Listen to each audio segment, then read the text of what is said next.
Hello everyone, I'm the DreamTeller and I'm here to help you today. I know you use this video to fall asleep, so before that, like the video and subscribe to the channel. Also, where are you from and what time are you watching? Now get comfortable and relax. I never should have taken that babysitting job. The moment I stepped into that quiet suburban neighborhood, I felt a chill run down my spine, like icy fingers tracing my vertebrae, but I needed the money. And how bad could one night of watching kids be? The family seemed nice enough when I arrived. Two sweet children, parents headed out for a much-needed date night. Everything was normal, almost too normal. That should have been my first warning. As I waved goodbye to the parents from the porch, I noticed movement in the corner of my eye. The neighbor next door was standing in his front yard, motionless, staring directly at me. I offered a polite wave, but he didn't respond, just kept staring. I shrugged it off and went inside to get the kids settled. We played board games, had some snacks, and I tucked them into bed without any fuss. It was shaping up to be an easy night. That's when I heard it. A soft tapping sound coming from the living room window. I froze, my heart suddenly pounding in my chest. Slowly, I crept towards the sound, my fingers trembling as I reached for the curtain. I pulled it back an inch, just enough to peek outside. There he was, the neighbor, standing in the darkness of the yard. His eyes locked onto mine, and a smile spread across his face. It wasn't a friendly smile. It was the kind of smile that made my skin crawl. I quickly closed the curtain, my breath coming in short gasps. What was he doing? Why was he watching the house? I tried to calm myself down, telling myself I was overreacting. Maybe he was just checking on things, making sure everything was okay with the kids. But as the night wore on, the feeling of being watched intensified. Every time I walked past a window, I caught a glimpse of him, sometimes in his yard, sometimes closer to the house, always staring, always with that unsettling smile. I double-checked all the locks, making sure every door and window was secure. The house felt smaller somehow, like the walls were closing in. I found myself constantly looking over my shoulder, jumping at every creak and groan of the old house settling. Around midnight, I heard a noise from the backyard. It sounded like someone was out there, moving around. My hand shook as I reached for my phone, ready to call the police. But what would I say? That the neighbor was standing in his own yard, that I had a bad feeling. I peered out the back window, squinting into the darkness. At first, I saw nothing. Then, a shadow moved. He was there, right at the edge of the patio. So close I could see the glint in his eyes, reflecting the faint light from the house. My breath fogged up the glass, and I quickly wiped it away, not wanting to lose sight of him. But in that brief moment, he vanished. I blinked, scanning the yard frantically. Where did he go? A floorboard creaked behind me, and I whirled around, my heart in my throat. The house was silent, but the air felt heavy, charged with an unseen tension. I checked on the kids, finding them peacefully asleep, unaware of the terror gripping me. As I closed their bedroom door, I heard it, a soft scraping sound coming from the front of the house. My legs felt like lead as I forced myself to investigate. The sound was coming from the front door. Someone was trying to get in. I pressed my eye to the peephole, my whole body trembling. There he was, his face distorted by the curved glass, working on the lock with something in his hand. A credit card? A knife? I couldn't tell. I backed away from the door, panic rising in my chest. This was really happening. I ran to the kitchen, grabbing the largest knife I could find. My palms were sweaty, making the handle slippery in my grasp. The scraping stopped. For a moment, all I could hear was the sound of my own ragged breathing and the pounding of my heart. Then, a new sound. The slow turning of the doorknob. I raised the knife, my arms shaking so badly I could barely hold it steady. The door began to open, a sliver of moonlight cutting through the darkness of the entryway. A hand appeared in the gap, then an arm. I opened my mouth to scream, but no sound came out. I was paralyzed with fear, watching helplessly as the intruder pushed his way inside. The neighbor stepped into the house, that same chilling smile plastered on his face. "Hello?" he said, his voice oddly calm and friendly. "I hope I'm not interrupting anything." I found my voice then, a strangled cry escaping my lips. "Get out!" I yelled, brandishing the knife. "I've called the police. They're on their way right now." He chuckled, the sound sending shivers down my spine. "No, you haven't," he said, taking a step closer. "I've been watching you all night. I know you haven't called anyone." My mind raced, trying to figure out what to do. The kids were upstairs, blissfully unaware of the danger. I had to protect them, but how? "What do you want?" I asked, trying to keep my voice steady. His smile widened, revealing too many teeth. "I just want to talk," he said, taking another step forward. "Is that so wrong, to want to get to know my neighbors?" I backed up, keeping the knife between us. "Stay back," I warned. "I don't want to hurt you, but I will if I have to." He laughed then, a sound devoid of any real humor. "Oh, sweetheart," he said, shaking his head. "You're not going to hurt me. You're not going to do anything except listen." Before I could react, he lunged forward, knocking the knife from my hand. It clattered to the floor, sliding under the couch and out of reach.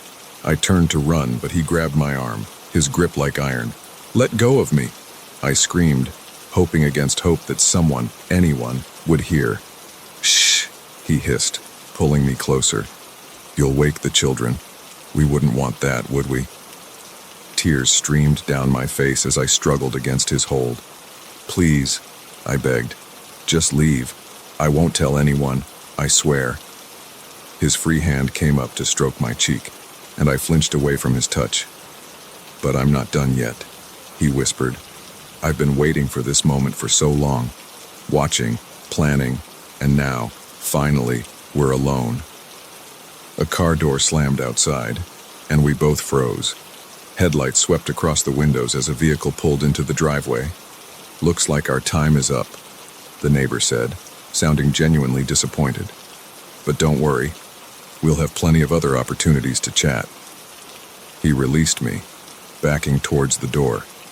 "This is our little secret," he said, putting a finger to his lips. "If you tell anyone, well, let's just say, I know where you live. Sweet dreams." And with that, he was gone, slipping out into the night just as the parents walked up the front path. I collapsed to the floor, my whole body shaking with sobs. When the parents came in, concern etched on their faces, I managed to pull myself together enough to assure them everything was fine. Just a scary movie on TV that got to me. I lied. As I drove home that night, constantly checking my rearview mirror, I knew I could never go back to that house. But a part of me wondered if it would matter. The neighbor knew who I was now, and something told me this was far from over. I parked in my driveway, my hands still trembling on the steering wheel. As I got out of the car, movement caught my eye. There, across the street, a figure stood in the shadows. That same chilling smile gleamed in the darkness. He had followed me home.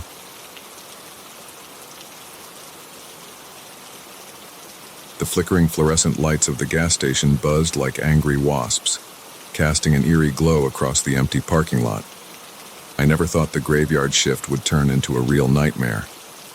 But as the bell above the door chimed at 2 a.m., I realized how wrong I was.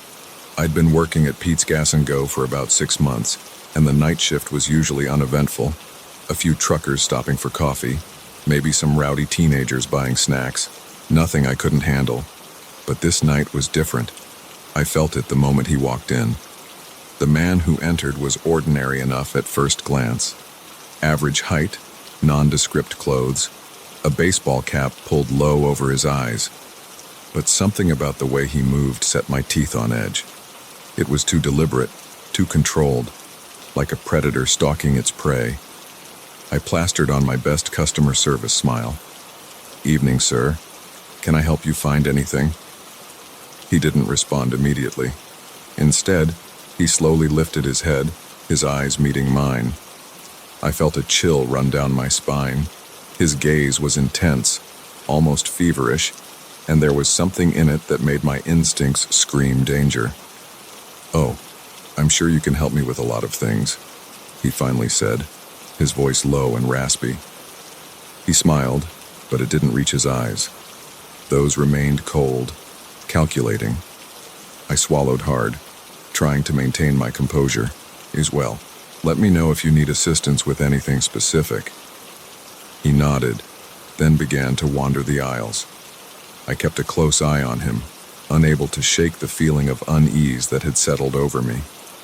He picked up items seemingly at random, a pack of gum, a lighter, a bottle of water, but never took his eyes off me for long. After what felt like an eternity, he approached the counter. As I began to ring up his items, he leaned in close. Too close. I could smell stale cigarette smoke and something else, something metallic that made my stomach turn. "You work here often?" he asked, his eyes boring into mine. I nodded, not trusting my voice. I focused on bagging his items, trying to ignore how my hands were shaking.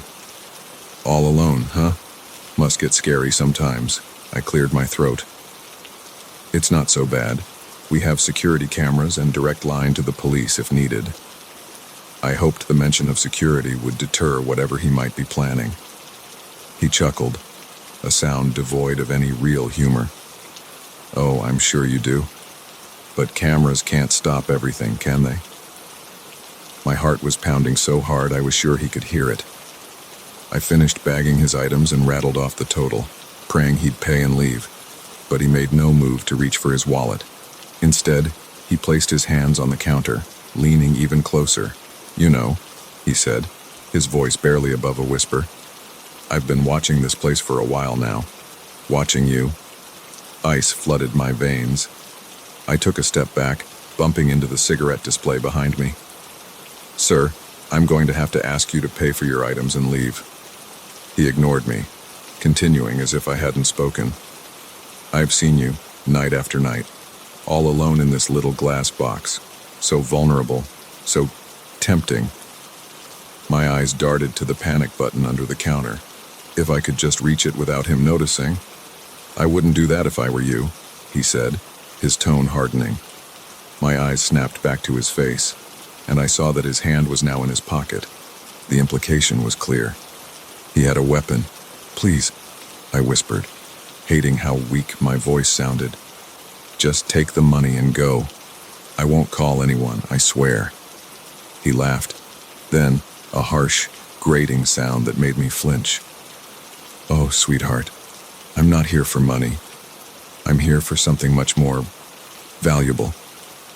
My mind raced, trying to figure out a way out of this situation.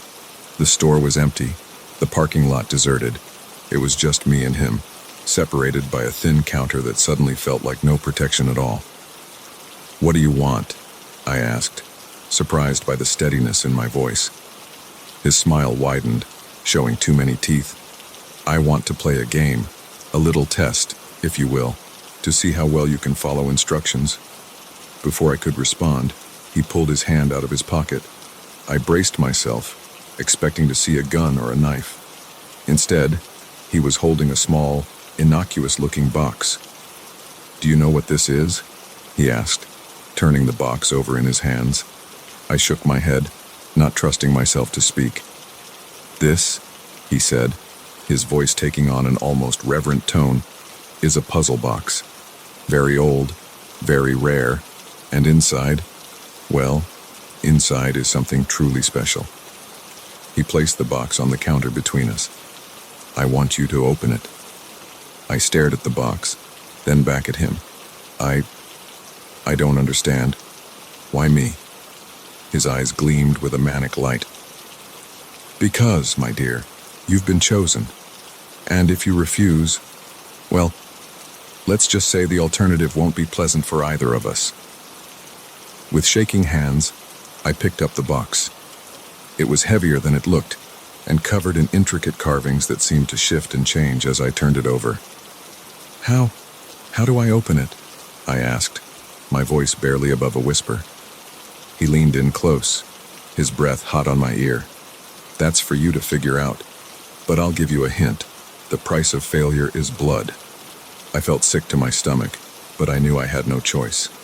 I began to examine the box more closely, running my fingers over the carvings. As I did, I felt something shift inside. "That's it," he urged, his voice filled with an unsettling excitement. "Keep going." I continued to manipulate the box, my heart racing with each click and shift. I didn't know what would happen when it opened, but I was certain it wouldn't be good. Suddenly, there was a loud click, and one side of the box sprang open. I yelped in surprise, nearly dropping it. "Yes!" the man exclaimed, his eyes wide with anticipation. "Now, reach inside." I hesitated, my hand hovering over the opening. "What's in there?" His smile turned cruel. "Only one way to find out." Taking a deep breath, I plunged my hand into the box. My fingers brushed against something cold and metallic. I grasped it and slowly pulled it out. It was a key, old and ornate. It gleamed dully in the harsh fluorescent light. The man's breath caught in his throat. "At last," he whispered, reaching for the key. But as his fingers brushed against it, something extraordinary happened. The key began to glow, growing brighter and brighter until I had to shield my eyes. When the light faded, the man was gone, vanished, as if he'd never been there at all. The only evidence of his presence was the puzzle box and still sitting on the counter. I stood there, frozen in shock, the key clutched tightly in my hand. What had just happened? Was I going crazy? The chime of the door snapped me out of my daze. A truck driver walked in, nodding a greeting as he headed for the coffee pot. I quickly shoved the key into my pocket and hid the puzzle box under the counter. As I rang up the truck driver's coffee, my mind raced. Should I call the police? Would anyone even believe me? The rest of my shift passed in a blur. When my replacement arrived at 6 a.m., I practically ran out of the store, the key a heavy weight in my pocket.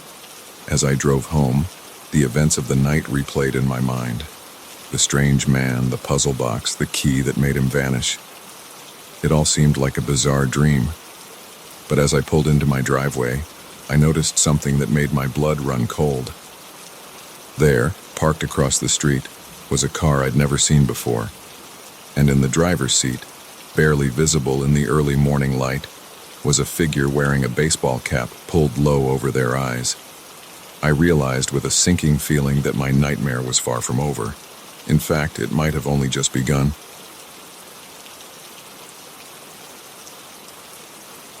The moment I saw her thumb out on that lonely stretch of highway, I knew I was making a mistake.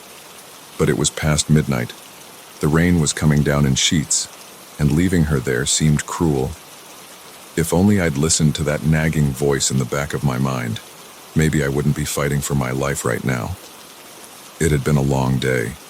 I was driving back from a business trip, eager to get home and crawl into my own bed. The monotony of the highway had lulled me into a sort of trance, the rhythmic swish of the wipers and the steady hum of tires on wet asphalt becoming a hypnotic lullaby. That's when I saw her, a lone figure illuminated by my headlights, arm outstretched, looking absolutely drenched. I slowed down, my conscience battling with my common sense. In the end, conscience won out. I pulled over, leaning across to roll down the passenger window. "Hey, you need a ride?" She nodded vigorously, her wet hair plastered to her face. "Oh, thank you. Yes, please." As she climbed in, I got a better look at her. She was young, probably in her early 20s, with wide, dark eyes that seemed to take up half her face. She was shivering, her thin jacket doing little to protect her from the elements. "Where you headed?" I asked, pulling back onto the highway. "Just up the road a ways," she said vaguely, rubbing her arms to warm up. "There's a town called Millbrook. You know it?" I nodded. I'd passed through Millbrook a few times. It was about an hour up the road. Yeah, I can take you there. What's your name? Sarah, she said, flashing me a smile that didn't quite reach her eyes. Thanks for stopping. I was starting to think I'd be out there all night. No problem, I replied, trying to shake off the unease that had settled in my stomach. I'm John, by the way. We drove in silence for a while, the only sound the steady patter of rain on the roof and the swish of the wipers. I kept sneaking glances at Sarah out of the corner of my eye. There was something off about her, but I couldn't put my finger on what it was. So, what brings you out here in the middle of the night? I asked, trying to break the tension. Sarah stiffened slightly. Oh, just stuff. Stuff? I prodded gently. She sighed, her shoulders slumping. I was visiting my boyfriend. We had a fight. I stormed out, thinking I'd call a cab or something, but my phone died, and, well, here we are. I nodded sympathetically, but something about her story didn't quite add up. We were miles from anywhere. How had she ended up way out here? As if reading my thoughts, Sarah quickly added, I started walking, thinking I'd reach a gas station or something. Guess I went further than I thought. I hummed non-committally, focusing on the road ahead. The rain was getting heavier, making it hard to see more than a few feet in front of the car.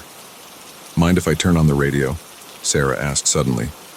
Go ahead, I said, gesturing towards the console. As she fiddled with the dial, I caught a whiff of something strange. It wasn't the musty smell of wet clothes, but something sharper, metallic.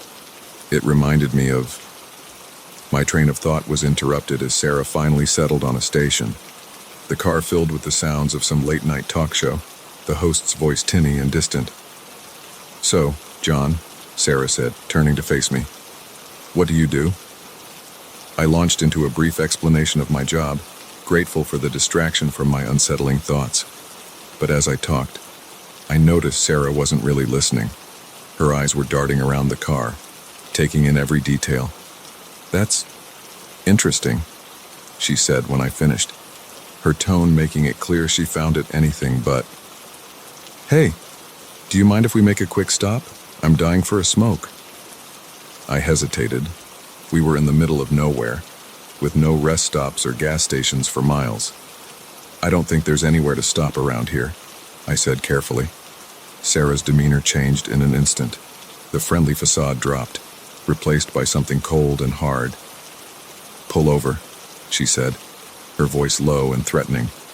A chill ran down my spine. Look, Sarah, I don't think... I said, pull over. She was shouting now, her face contorted with rage. Heart pounding, I eased the car onto the shoulder of the road. As soon as we came to a stop, Sarah reached into her jacket and pulled out a knife. Give me your wallet and your phone, she demanded, brandishing the blade. My mind raced, trying to make sense of what was happening. Sarah, please, you don't have to do this. Shut up, she snarled. Just give me what I want and maybe I won't hurt you. With shaking hands, I reached for my wallet. As I did, Sarah's eyes flickered to the movement, and I saw my chance. In one swift motion, I shoved open my door and tumbled out of the car. I hit the wet asphalt hard, the impact knocking the wind out of me. But adrenaline took over, and I scrambled to my feet, running blindly into the darkness. I could hear Sarah behind me, her footsteps splashing through puddles as she gave chase.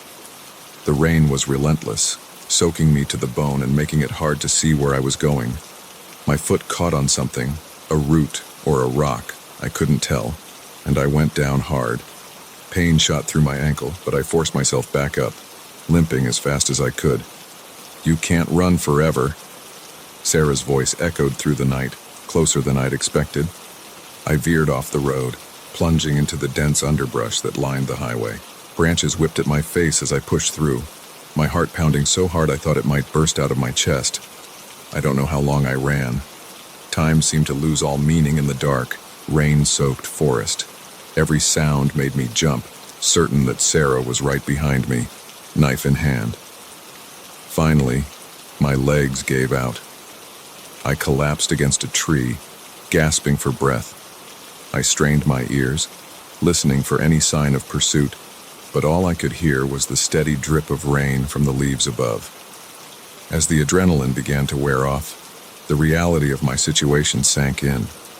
I was lost in the woods, in the middle of the night, in a rainstorm. My car was who knows where, with my phone and wallet still inside, and somewhere out there, a knife-wielding hitchhiker was looking for me. I allowed myself a moment of despair, burying my face in my hands. How had a simple act of kindness turned into this nightmare? But I couldn't stay here. I had to keep moving, had to find help. Gritting my teeth against the pain in my ankle, I pushed myself to my feet and started walking. I chose a direction at random, hoping it would lead me back to the highway. The forest was eerily quiet, the only sounds the patter of rain and the squelch of my waterlogged shoes. After what felt like hours, I saw a glimmer of light through the trees. Hope surged through me, giving me a second wind. I quickened my pace, ignoring the protests of my battered body. As I broke through the tree line, I found myself on the shoulder of the highway. In the distance, I could see the welcoming glow of a gas station. Relief washed over me, so intense it made me dizzy. I was safe. I could call for help, report Sarah to the police. This nightmare was finally over. But as I limped towards the gas station, a car pulled up beside me. The window rolled down, and a familiar voice called out, "Need a ride?" My blood ran cold as I turned to see Sarah behind the wheel, my car keys dangling from her finger. "Come on, John," she said, that same cold smile playing on her lips. "Let's finish our trip." As I stood there, frozen in indecision, I realized with a sinking heart that my nightmare was far from over. In fact, it might have only just begun. The old warehouse loomed before me, a hulking silhouette against the night sky. I'd worked the night shift here for months without incident, but tonight, something felt different. The air was heavy, charged with an electricity that made the hairs on the back of my neck stand up. As I fumbled with my keys, I couldn't shake the feeling that I wasn't alone. My name's Mike, and I'm the night security guard at Riverside Storage and Shipping. It's not a glamorous job, but it pays the bills. Most nights, I just make my rounds, check the cameras, and try not to fall asleep. But tonight was going to be different. I pushed open the heavy metal door, wincing at the loud creak that echoed through the empty building. The sound seemed to hang in the air, amplified by the vast open space. I flicked on my flashlight, the beam cutting through the darkness like a knife. "Get a grip, Mike," I muttered to myself, trying to shake off the unease that had settled over me. It's just another night. I made my way to the security office, my footsteps echoing off the concrete floors. The warehouse was a maze of towering shelves, stacked high with crates and boxes. During the day, it was a hive of activity. But at night, it was a different world entirely. As I settled into my chair in front of the bank of monitors, I couldn't help but feel like something was off. Maybe it was the way the shadows seemed to move when I wasn't looking directly at them. Or maybe it was the faint whisper of sound that I could never quite place. I shook my head, trying to clear it. "You're letting your imagination run wild," I chided myself. But even as I said it, I couldn't quite convince myself it was true. The first few hours of my shift passed uneventfully. I made my rounds, checked the locks, and monitored the cameras. But as the night wore on, that feeling of wrongness grew stronger. It started with a noise, a soft thud, like something heavy being set down. I froze, my hand hovering over the keyboard where I'd been logging my rounds. I held my breath, straining my ears. There it was again. This time I was sure I hadn't imagined it. I turned to the monitors, scanning each one carefully. Nothing seemed out of place. No movement, no shadows where they shouldn't be. But then, on the camera overlooking the loading dock, I saw it. A flicker of movement. There and gone so fast I almost missed it. My heart began to race. We'd had break-ins before, usually kids looking for a thrill or homeless people seeking shelter. But this felt different. There was a deliberateness to that movement that sent a chill down my spine. I reached for my radio, ready to call for backup, but as my fingers closed around it, the lights flickered and died, plunging the office into darkness. The monitors went dark, leaving me blind. "Shit," I muttered, fumbling for my flashlight. As I clicked it on, the beam illuminated a face just inches from mine. I let out a strangled yell, nearly falling out of my chair as I scrambled backward. But when I shone the light back to where I'd seen the face, there was nothing there. My breath came in short, sharp gasps as I tried to calm my racing heart. "Get it together, Mike," I whispered to myself. "There's nothing there. You're seeing things." But even as I said it, I knew it wasn't true. Something was in the warehouse with me. Something that shouldn't be there. With shaking hands, I pulled out my cell phone. No signal. Of course. I took a deep breath, trying to steady myself. I had a job to do. I couldn't let my fears get the better of me. Gripping my flashlight tightly, I stepped out of the office and into the cavernous warehouse. The beam of my flashlight seemed pitifully small in the vast darkness. Shadows loomed on all sides, and every creak and groan of the old building made me jump. As I made my way down the main aisle, I heard it again, that soft thud, closer this time. I spun around, my light dancing wildly across the shelves. For a moment, I thought I saw a figure dart between two stacks of crates, but when I looked again, there was nothing there. "Hello," I called out, my voice sounding small and scared in the emptiness. "Is anyone there?" The only response was the echo of my own voice, bouncing back at me from the darkness. I continued my patrol, every sense on high alert. The air felt thick, oppressive, like it was pressing down on me from all sides. And all the while, I couldn't shake the feeling that I was being watched. As I rounded a corner, my light fell on something that made my blood run cold. There, on the concrete floor, was a footprint, but it wasn't like any footprint I'd ever seen before. It was too large, too misshapen to be human.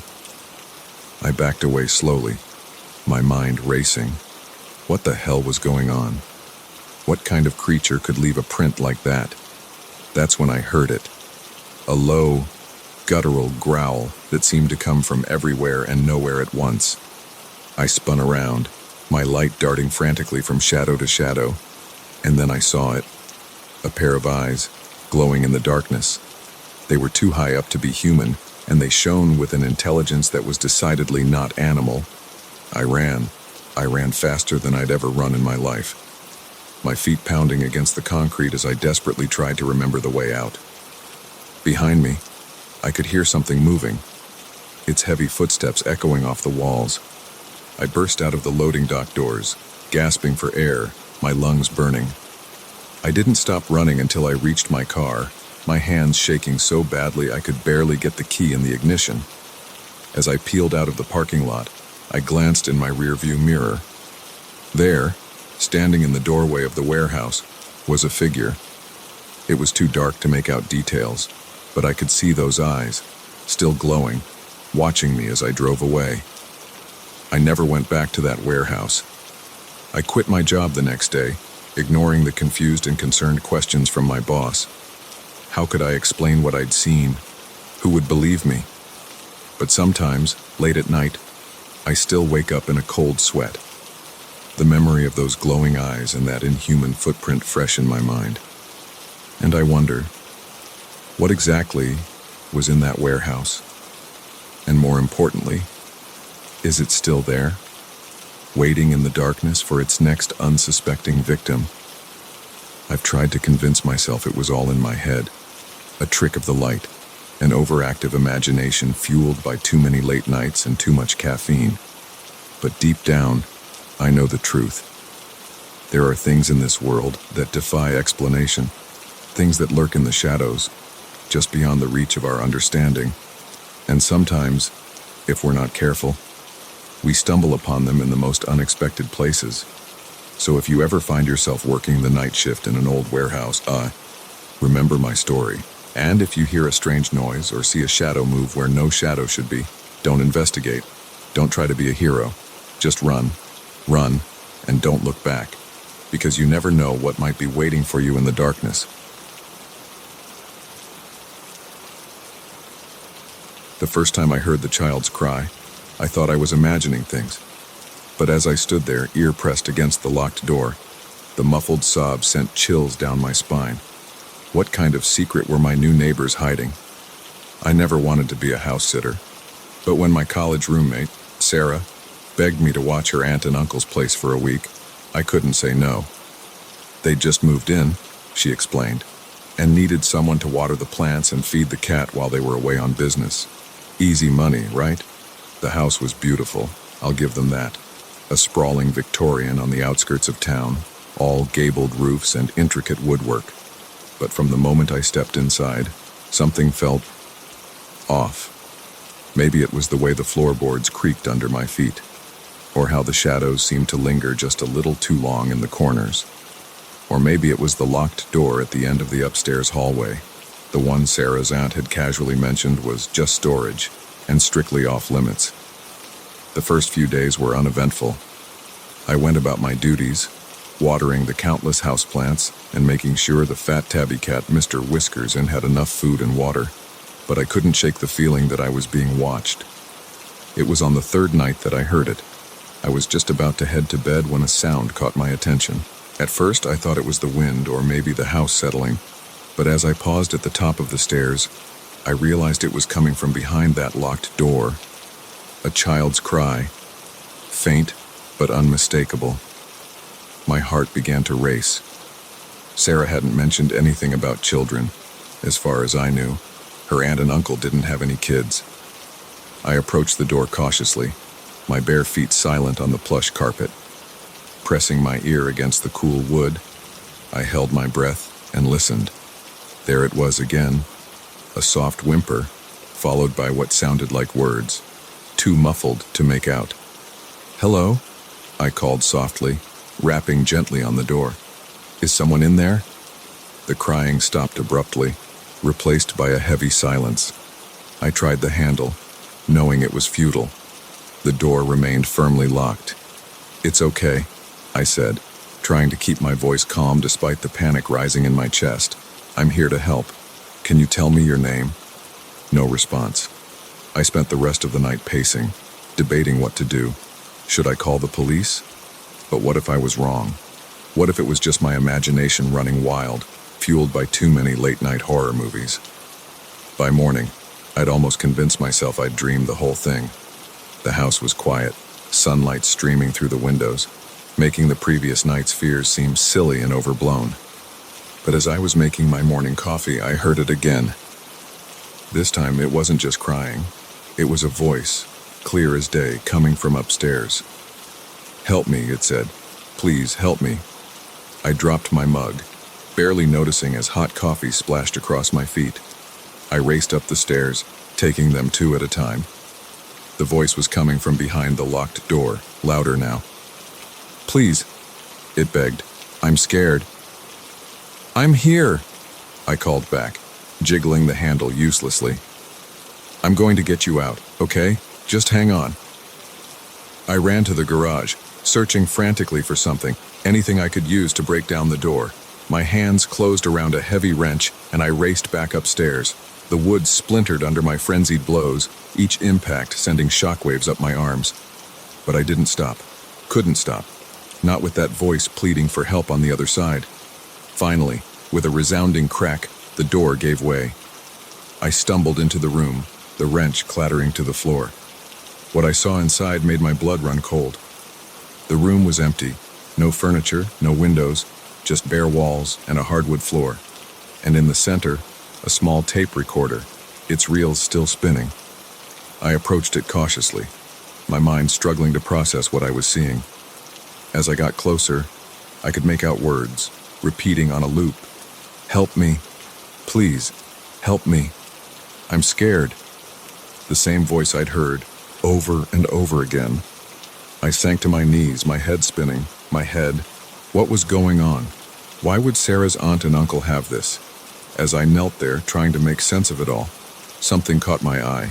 A small seam in the floorboards, almost invisible unless you were looking for it. With trembling hands, I pried it open. Inside was a stack of papers, news clippings, photographs, and what looked like official documents.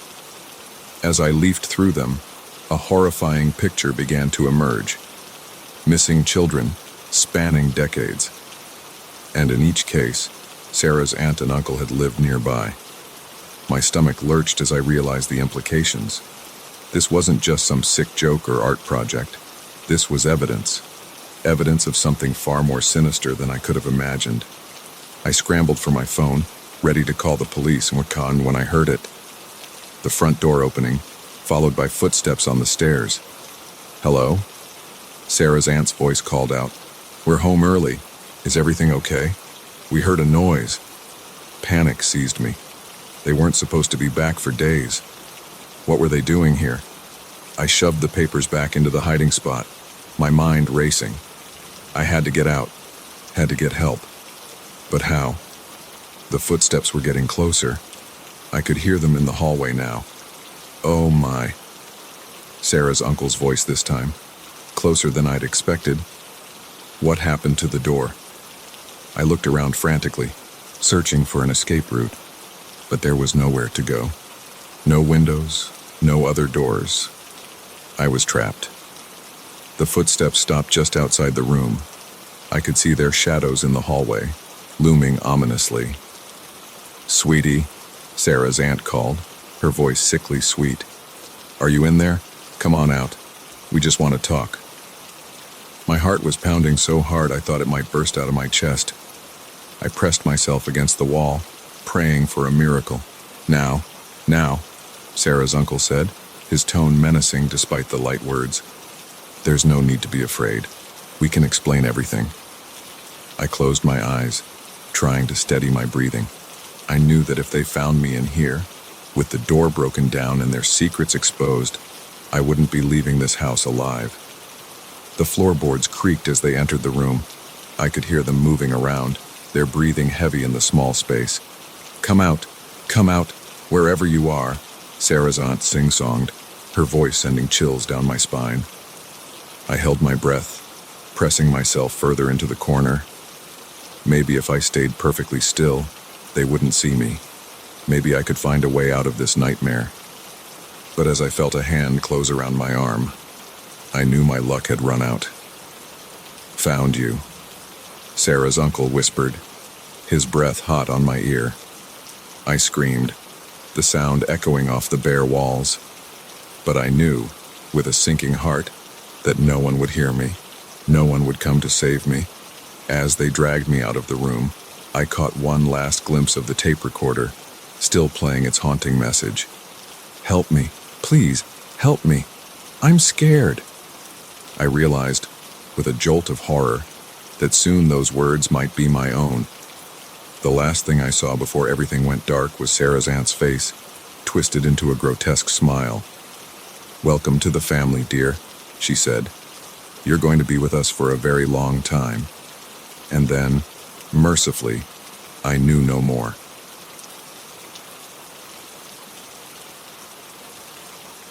The flickering firelight cast long, dancing shadows on the cabin walls, and for a moment I thought I was hallucinating. But as the chanting grew louder, I realized with horror that what I was witnessing was all too real. How could a simple hiking trip have led me to this nightmare? It had started as a perfect day for a hike. The air was crisp, the sky a brilliant blue, and the trail promised breathtaking views of the mountains. I'd packed light, just some water, trail mix, and my trusty camera. Photography was my passion, and I was hoping to capture some stunning landscapes. As I ventured deeper into the woods, the trail became less defined. I should have turned back then, but the allure of unexplored territory was too strong. I pushed on, my camera clicking away as I captured the raw beauty of the untamed forest. It was late afternoon when I realized I was lost. The sun was dipping low on the horizon, casting long shadows through the trees. I tried to retrace my steps, but every direction looked the same, an endless sea of green and brown. Panic started to set in as darkness fell. The forest, once beautiful and inviting, now seemed menacing. Every rustle of leaves, every snapping twig, sent my heart racing. I was fumbling with my phone, trying to get a signal, when I saw it. A faint glow in the distance. Relief washed over me. Civilization, maybe a ranger station or a campsite. I stumbled towards the light, my exhaustion forgotten in the rush of hope. As I got closer, I realized it wasn't a building, but a clearing. And in that clearing stood a cabin, old and weather-beaten, but undeniably occupied. Warm light spilled from its windows, and I could hear voices inside. I approached cautiously, rehearsing my plea for help in my head. But as I reached the edge of the clearing, something made me stop. The voices I'd heard weren't engaged in normal conversation. They were chanting, a low, rhythmic sound that sent chills down my spine. Curiosity overrode my caution. I crept closer, staying low and hidden in the underbrush. Through a grimy window, I could see inside the cabin. What I saw made my blood run cold.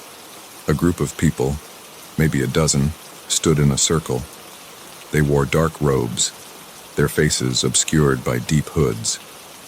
In the center of the circle was some kind of altar, and on that altar, I stifled a gasp. There was a person on the altar, bound and struggling weakly. The chanting grew louder, more frenzied, and one of the robed figures raised a knife, its blade glinting in the firelight. I scrambled backwards, my heart pounding so hard I was sure they must be able to hear it. This couldn't be happening. Things like this didn't happen in real life, only in movies or nightmares, but the scene before me was undeniably real. I had to get out of there, had to find help.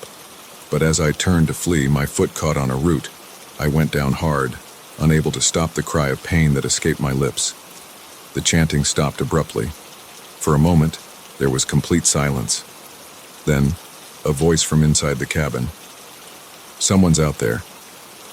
Panic gave me strength. I scrambled to my feet and ran, not caring about the noise I was making. Behind me, I could hear shouts and the sound of pursuit.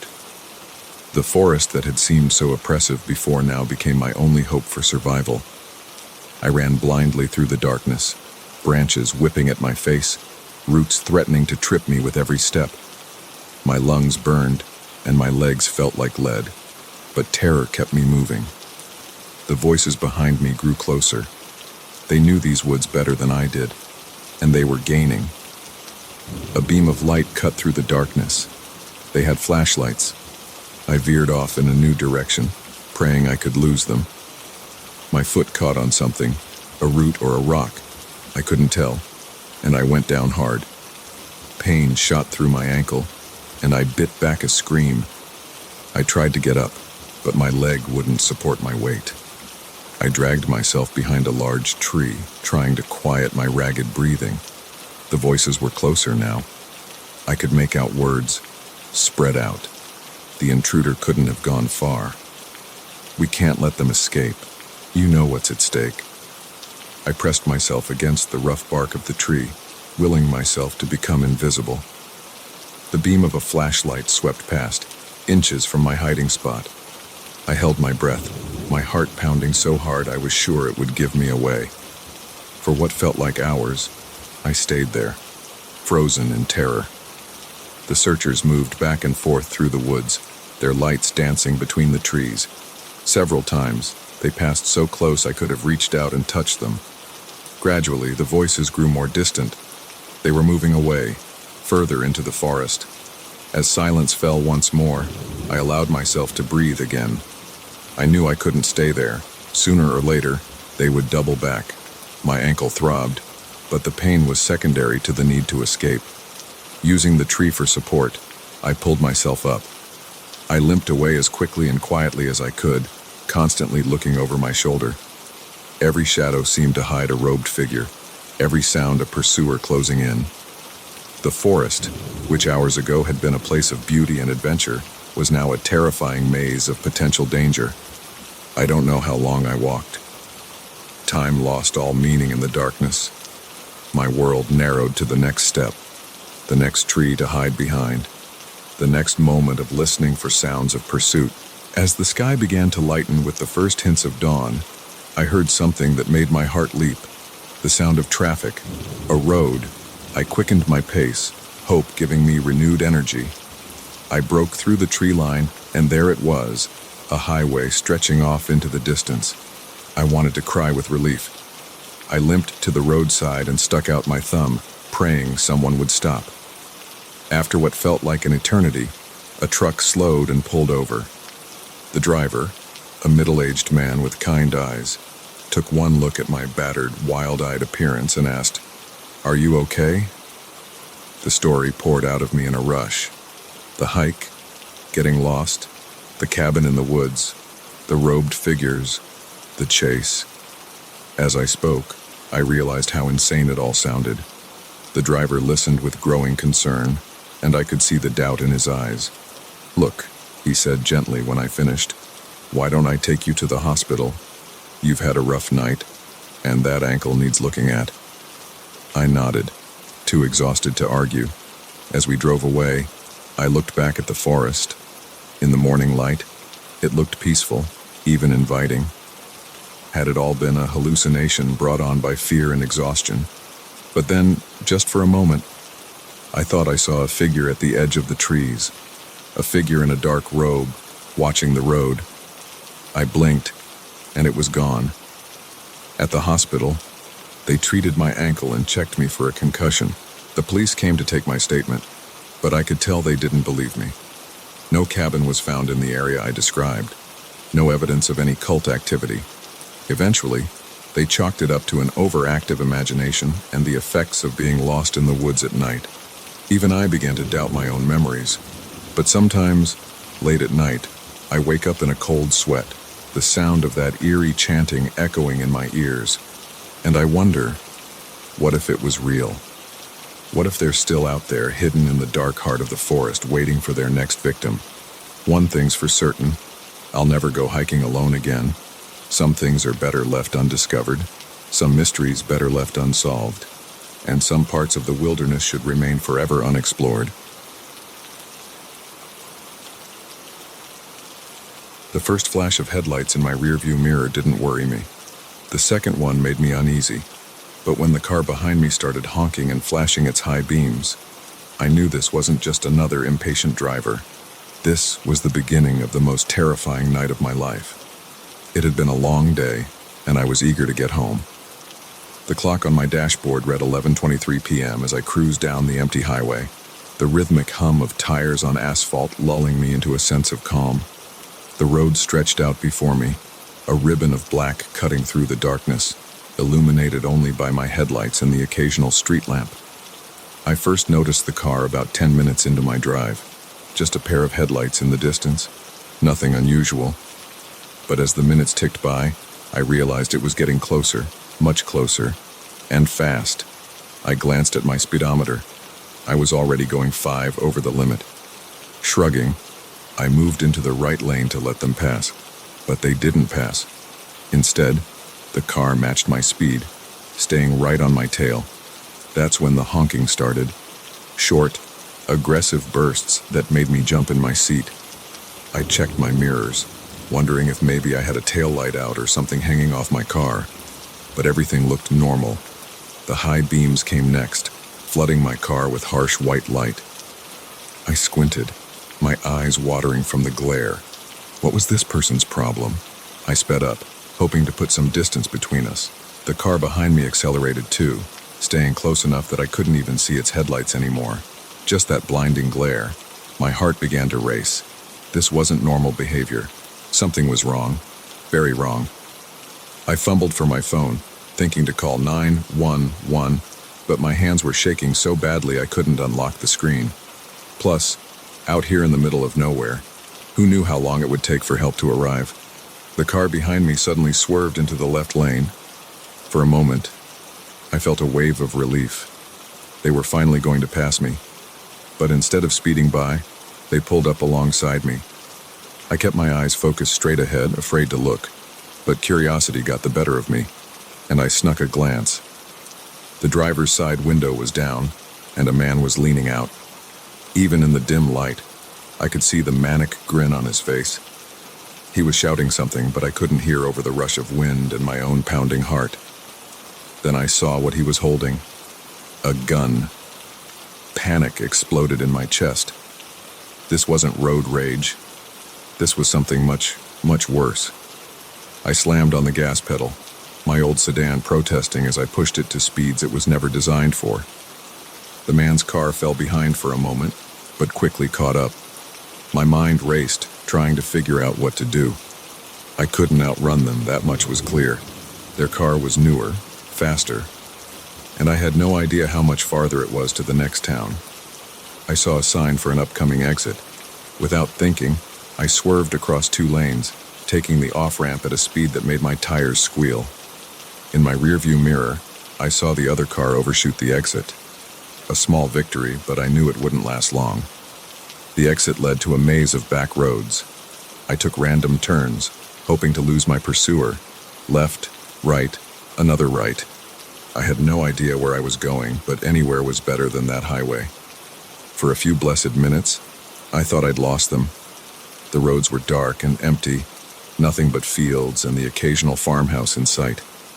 I began to relax, my death grip on the steering wheel loosening slightly. Then I saw them. Headlights in my rearview mirror, closing fast. How had they found me? It was like they could sense where I was going. Like this was all some sick game to them. I took more turns, each one more desperate than the last, but they stayed with me, always right behind. The sound of their engine was a constant roar in my ears, drowning out everything else. I was so focused on what was behind me that I almost missed the barricade ahead. Construction. The road was closed. I slammed on the brakes, my car skidding to a stop just inches from the barrier. I was trapped. The other car pulled up behind me, blocking any chance of backing up. The driver got out, that same maniacal grin on his face. In his hand, the gun glinted in the moonlight. This was it. This was how it ended. On some nameless back road in the middle of nowhere. I closed my eyes, waiting for the sound of gunshots, but instead I heard laughter. My eyes snapped open. The man was doubled over, laughing so hard he was having trouble standing up. As I watched, dumbfounded, he lowered the gun. It was plastic. A toy. Oh man, he wheezed, still chuckling. You should see your face right now. Confusion replaced fear. What was going on? Then another car pulled up, and another. People started getting out, all of them laughing and chatting like this was some kind of party. One of them approached my car. As he got closer, I recognized him. It was my brother. "Happy birthday, sis," he said, grinning from ear to ear. "Gotcha good, didn't we?" It all came crashing down on me at once. The chase, the gun, all of it. It had been a prank. An elaborate, terrifying prank. I got out of the car on shaky legs, torn between relief and fury. "What the hell were you thinking?" I shouted, my voice hoarse from fear. My brother's smile faltered. "We thought it would be fun, you know, an exciting way to kick off your 30th birthday. We didn't mean to scare you so badly." I looked around at the group. There were about a dozen people, all friends and family. They were holding balloons and gifts, looking increasingly uncomfortable as they realized how badly their surprise had gone.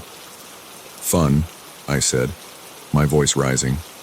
"You call that fun? I thought I was going to die." The man who had been chasing me, now I recognized him as my brother's best friend, stepped forward. "We're really sorry," he said, looking genuinely remorseful. "We didn't think it through. We just wanted to give you a birthday you'd never forget." "Well, congratulations," I said bitterly. Mission accomplished. There was an awkward silence. Then, slowly, the absurdity of the situation began to sink in. Here we all were, standing on a closed road in the middle of the night, surrounded by balloons and birthday gifts. all because of a prank gone horribly wrong. A laugh bubbled up in my chest. Before I knew it, I was giggling uncontrollably.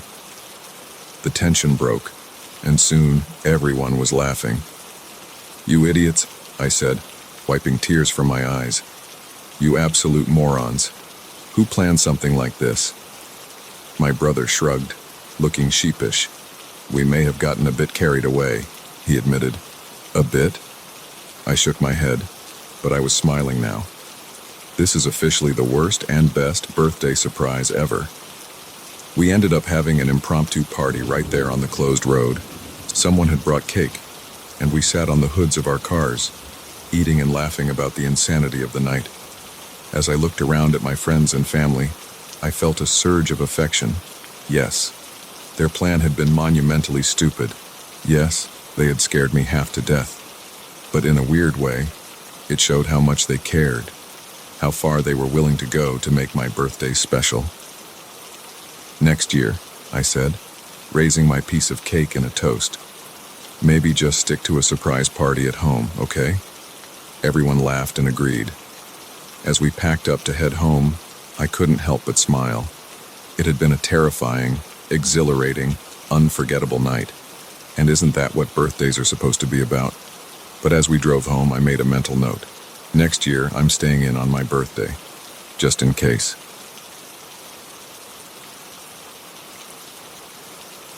The day I realized my neighbor was watching me, I laughed it off. A month later, I was boarding up my windows. Now, as I sit here in the dark, jumping at every sound, I wonder how my life became a living nightmare. It all started innocently enough. I had just moved into a quaint little house in what I thought was a peaceful suburb. The kind of place where people leave their doors unlocked and kids play in the streets until dusk. My neighbor, let's call him Tom, seemed friendly at first. He welcomed me to the neighborhood with a homemade pie and offered to mow my lawn until I got settled in. I was grateful for the warm welcome. Being new in town and working from home, I didn't have many opportunities to meet people. So when Tom invited me over for a barbecue that weekend, I happily accepted. The barbecue was odd. Tom lived alone, but his house was immaculate, almost sterile. Family photos lined the walls, but they all seemed to be at least a decade old. As he grilled, he peppered me with questions about my life, my job, my routine. I chalked it up to neighborly curiosity and answered politely. It was when I was leaving that I first felt a twinge of unease. As I thanked him for dinner, his eyes seemed to bore into me. "I'm so glad you moved in," he said, his grip on my hand a little too tight, a little too long. "We're going to be great friends." Over the next few weeks, I started noticing Tom more and more. He was always outside when I left for my morning run. He'd wave from his yard as I drove home from the grocery store. At first, I thought it was just coincidence. But then I realized he was learning my routine. One morning, I decided to skip my run. I peeked out the window at my usual departure time, and there was Tom, pacing in his driveway, checking his watch. My blood ran cold. This wasn't friendliness, this was surveillance. From that day on, I started paying closer attention. I noticed Tom's curtains twitching whenever I was in my front yard. His car would mysteriously appear behind me on my rare trips into town. Once, I could have sworn I saw a flash of light from his upstairs window, like the glint of binoculars or a camera lens. I tried to brush it off. Maybe I was being paranoid. Maybe Tom was just a lonely old man with nothing better to do. But the feeling of being watched, of being studied, grew stronger every day. Things escalated when I started dating someone. The first night my date dropped me off, I found my flower pots overturned the next morning. When he stayed over, all 4 of my car tires were slashed. There was no proof it was Tom, but I knew. Somehow, I just knew. I installed security cameras, but they mysteriously malfunctioned after just a few days. I called the police, but without concrete evidence, and they couldn't do anything. Just a neighborly dispute, they said. If only they knew. Tom's behavior became more erratic. He'd stand at the property line for hours, just staring at my house. I'd wake up to find bizarre gifts on my porch, dead flowers, rocks arranged in strange patterns, once even a bird's nest with a single blue egg. I stopped leaving my house except for absolute necessities. I worked with the curtains drawn, jumped at every creak and groan of the house. My friends stopped visiting because Tom would interrogate them in the driveway. I was a prisoner in my own home. The final straw came last week. I woke up in the middle of the night to a sound in my bedroom. There, silhouetted in the doorway, was a figure, Tom's figure. I screamed, and he vanished, but I knew I hadn't imagined it. The police came, but again, there was no proof, no signs of forced entry, nothing missing.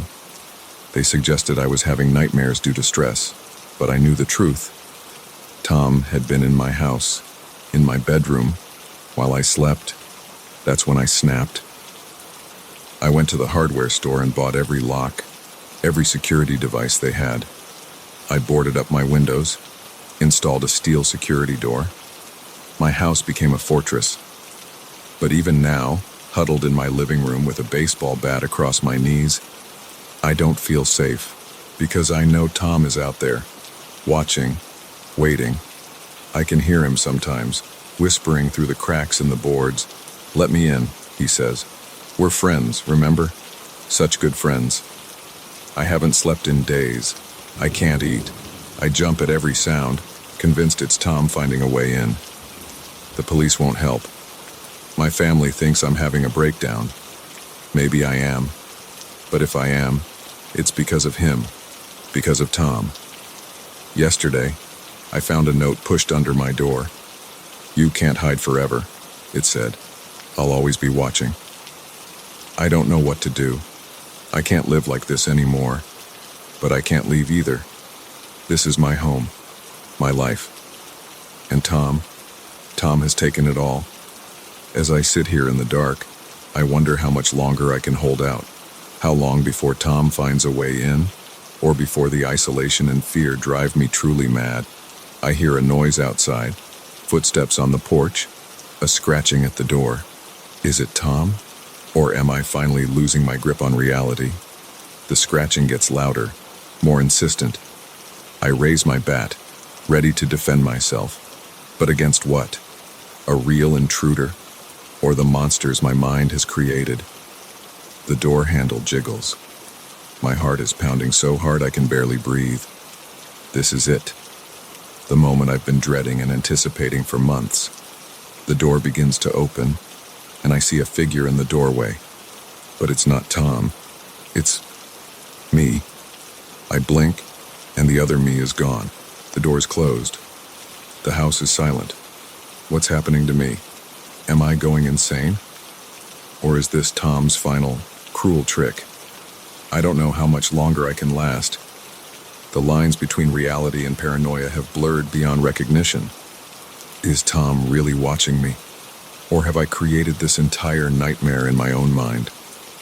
As another night falls, I huddle deeper into my fortress. But I know the truth now. The real prison isn't my boarded-up house. It's my own mind. And I fear that's one lock Tom has already picked. So I wait, bat in hand, for whatever comes next. For Tom, for madness, for an end to this waking nightmare. Because anything, even the monster I've imagined Tom to be, would be better than this limbo of fear and doubt. The scratching starts again. But this time, I don't know if I'll answer. Maybe it's better not to know. Maybe it's better to just sit here in the dark, watching the shadows, until the line between watcher and watched disappears completely. After all, isn't that what Tom would want?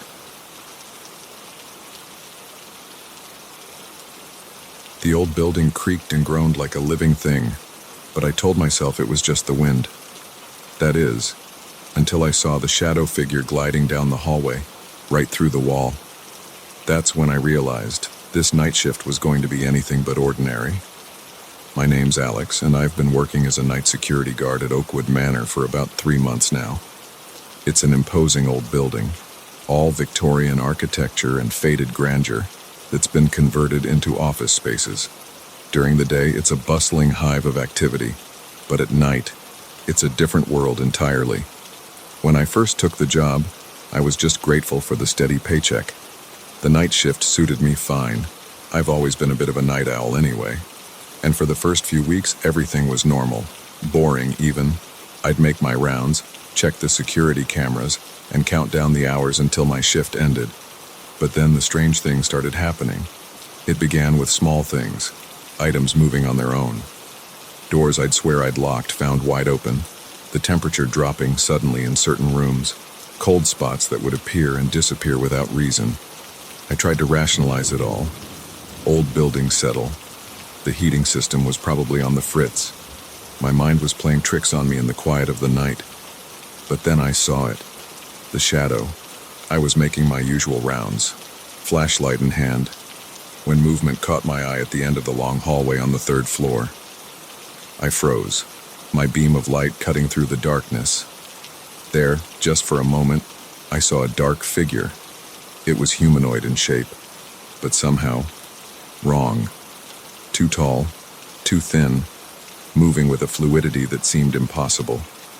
And then, right before my eyes, it passed through the solid wall at the end of the corridor. I stood there, rooted to the spot, my heart pounding in my chest. What had I just seen? It couldn't be real. It had to be a trick of the light, a shadow cast by a tree outside the window. Anything but what my mind was screaming it was. A ghost. I shook my head, trying to clear it. Ghosts weren't real. I was a rational person. There had to be a logical explanation. But from that night on, the occurrences became more frequent, more difficult to explain away.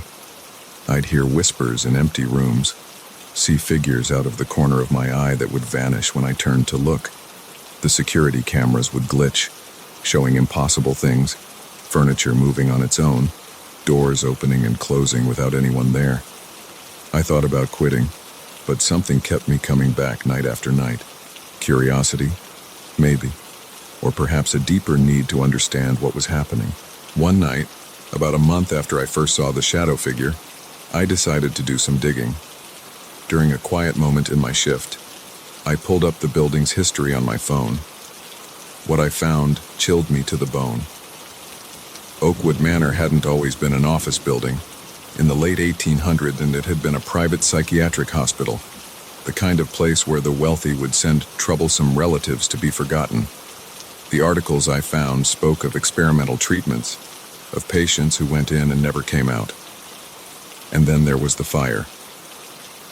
In 1904, a blaze swept through the east wing of the building. Official reports said it was an accident, but there were whispers of arson, of a patient driven to desperation by the inhumane conditions. Dozens died that night, trapped in their rooms. As I read the grim details, I realized with a start that the east wing, the part that had burned, was the same section where I'd been experiencing the most paranormal activity. I was so engrossed in my research that I almost missed it. A soft sound, like someone crying. I looked up, my blood running cold. The sound was coming from down the hall, from the room that had once been the head doctor's office. Every instinct told me to ignore it, to stay put in the security office where it was safe. But something pulled me to my feet, drew me towards that sound. The corridor seemed to stretch on forever, the crying growing louder with each step. My flashlight beam danced erratically as my hand shook. I reached the door, my heart pounding so hard I could feel it in my throat. Slowly, I pushed it open. The room was empty, moonlight spilling in through the large windows. But the air felt heavy, charged with an energy I couldn't explain. And there, in the center of the room, was a figure. It was a young woman, dressed in what looked like an old-fashioned nightgown. She was translucent, her edges blurring into the moonlight. She turned to face me, and I saw that her eyes were filled with an immeasurable sadness. "Help us," she whispered, her voice echoing as if from a great distance. "We can't rest. The pain, it never stops." I opened my mouth, but no sound came out. I wanted to run, to scream, to wake up from this nightmare. But I was rooted to the spot, unable to look away from her pleading eyes. Suddenly, the room erupted into chaos. More figures appeared, their forms flickering like old film. Men, women, children, all bearing the marks of their final moments.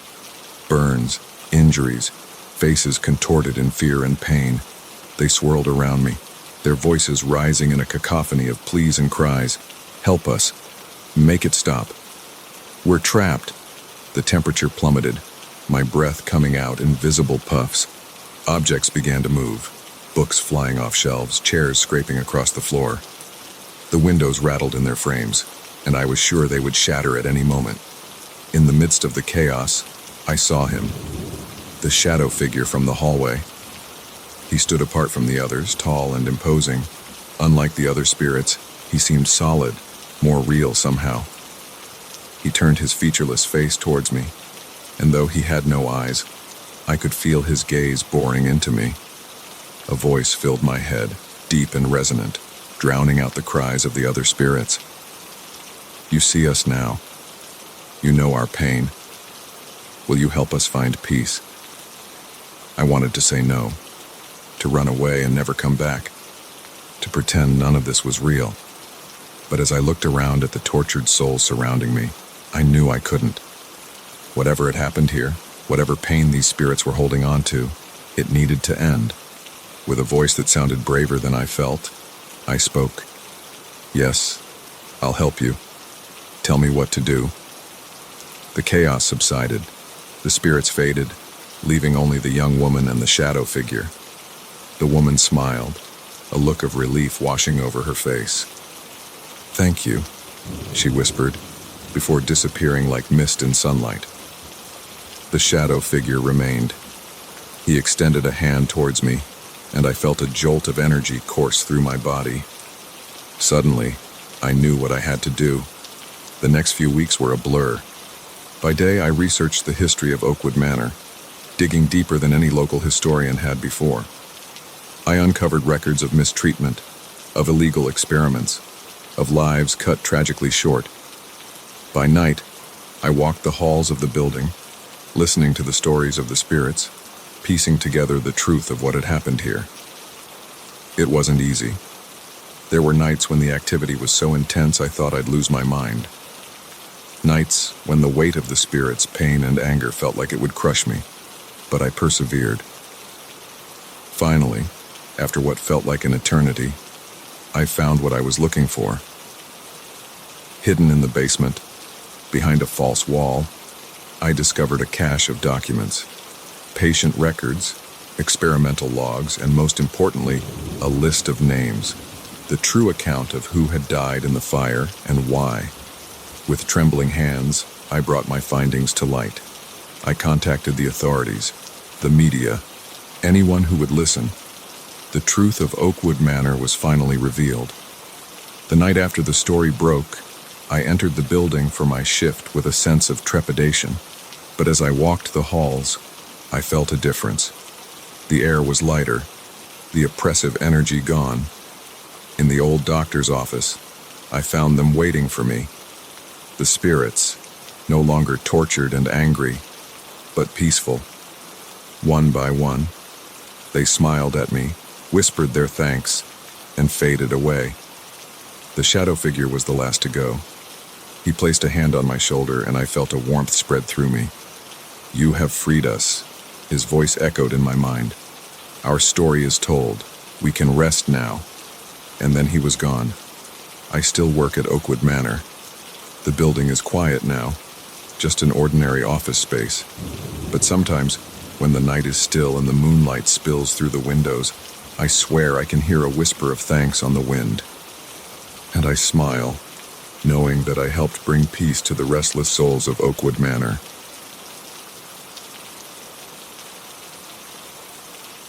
The moment I pulled over to help, I knew something was off. But by the time I realized it was a trap, it was already too late. The click of the gun behind my head told me this night was about to become a fight for survival. It had been a long day, and I was eager to get home. The clock on my dashboard read 11:37 p.m. as I cruised down the lonely stretch of highway, the rhythmic hum of tires on asphalt lulling me into a sort of trance. The road stretched out before me, a ribbon of black cutting through the darkness, illuminated only by my headlights and the occasional flicker of stars peeking through the clouds. That's when I saw her, a young woman, maybe in her mid-20s, standing next to a car with its hood up. She was waving frantically, her face a mask of desperation in the harsh glare of my headlights. I hesitated for a moment, that little voice in the back of my head warning me about the dangers of stopping for strangers on deserted roads at night. But she looked so helpless, so afraid. I couldn't just drive by. I pulled over, my tires crunching on the gravel shoulder. As I got out of my car, I called out, "Everything okay?" The woman's relief was palpable. "Oh, thank God," she cried, rushing towards me. "My car just died, and I've been stuck out here for hours. There's no cell service, and you're the first person who stopped." I nodded sympathetically, already moving towards her car. "Let's take a look. I'm no mechanic, but maybe we can figure out what's wrong." As I leaned over the engine, trying to spot any obvious issues, I heard a noise behind me. Before I could turn, something hard pressed against the back of my head. "Don't move," a gruff male voice commanded. "Hands where I can see them." My blood ran cold as I slowly raised my hands. The woman who had seemed so distressed moments ago now stood before me, a cruel smile twisting her features. In her hand was my wallet. She must have lifted it from my pocket while I was distracted. "Looks like we caught ourselves a live one, Jake," she said, rifling through my wallet. "And he's got cash, too. Lucky us." The man behind me, Jake, apparently, chuckled. "All right, friend. Here's how this is going to go. You're going to get in your car and drive us wherever we tell you. Try anything stupid and, well," he pressed the gun harder against my skull. "You get the idea." My mind raced, trying to figure a way out of this nightmare. But with a gun to my head and two of them against one of me, my options were limited. Swallowing hard, I nodded. "Smart choice," the woman said. "I'm Lacey, by the way, since we're going to be spending some quality time together." They marched me back to my car, Jake keeping the gun trained on me while Lacey slid into the passenger seat. Jake got in behind me, the barrel of the gun now pressed against my ribs. "Drive," he ordered. "Head north on the highway." As I pulled back onto the road, my hands shaking on the steering wheel, I tried to stay calm, to think rationally. There had to be a way out of this. I just had to bide my time, wait for an opportunity. We drove for what felt like hours, the highway giving way to smaller roads, then to unpaved tracks winding through dense forest. Lacey and Jake kept up a steady stream of conversation, talking about past jobs and what they planned to do with the money from this one. I tried not to listen, to focus on the road and on finding a chance to escape. Finally, Jake directed me to pull over next to an old, dilapidated barn. As I cut the engine, dread settled in my stomach like a lead weight. This was it. This was where they were going to kill me. "Out of the car," Jake barked, nice and slow. I complied, my legs feeling like jelly as I stepped onto the damp grass. The night was eerily quiet, the darkness absolute save for my car's headlights. Lacey produced a length of rope from somewhere and began tying my hands behind my back. "Can't have you getting any ideas about running off," she said, her tone almost cheerful. Once I was secured, Jake lowered the gun. "All right, let's see what goodies our friend here has in his car." As they began ransacking my vehicle, I stood there, heart pounding, desperately trying to think of a way out. The rope around my wrists was tight, but maybe if I could work it loose. Suddenly, a sound cut through the night, distant at first, but growing louder. Headlights appeared on the road we'd just come down. Jake and Lacey froze. "Shit," Jake hissed. "Who the hell is that?" "Doesn't matter," Lacey snapped. "We need to go. Now." In their panic, they seemed to have forgotten about me. As they scrambled to gather what they'd taken from my car, I saw my chance. I ran, I had no idea where I was going, only that I had to get away. I plunged into the forest, branches whipping at my face as I stumbled through the underbrush. Behind me, I could hear Jake and Lacey shouting, their voices filled with rage. A gunshot rang out, the sound echoing through the trees. I ducked instinctively, nearly losing my footing on the uneven ground. But I didn't stop. I couldn't stop. I don't know how long I ran. Time seemed to lose all meaning in the darkness of the forest. My lungs burned, and my legs felt like lead, but terror kept me moving.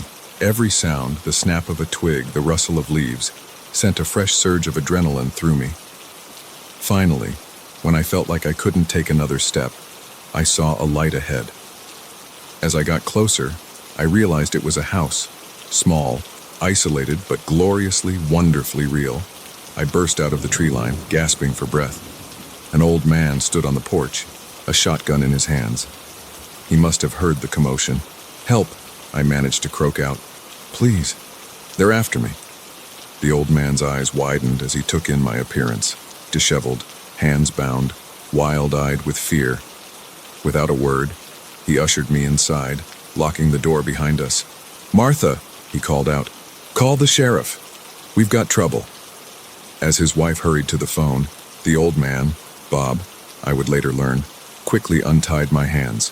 I collapsed into a chair, my whole body shaking as the adrenaline began to wear off. "What happened, son?" Bob asked gently. Through gasping breaths, I told him everything, stopping to help, the trap, the terrifying drive, my escape. By the time I finished, I could hear sirens in the distance. The next few hours passed in a blur. Police swarmed the area, taking my statement and searching for Jake and Lacey. They found my car abandoned by the old barn, but of my attackers, there was no sign. As dawn broke, I sat on Bob and Martha's porch, a blanket around my shoulders and a cup of coffee warming my hands. A police officer approached, a grim look on his face. "We found them," he said. "Crashed their getaway car about 10 miles down the road. Both dead on impact." I nodded, not sure how to feel.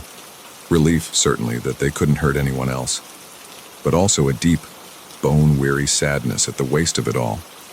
The officer hesitated, then added, "You should know, we think these two were responsible for a string of similar attacks in the area. 3 people dead, 2 still missing. Your escape, you may have saved more lives than just your own." As he walked away, I stared out at the forest, now bathed in the soft light of dawn. The nightmare was over, but I knew the memory of this night would stay with me forever. I thought about how close I'd come to death, how easily my desire to help had been turned against me. But I also thought about Bob and Martha, how they'd taken in a stranger in need without hesitation.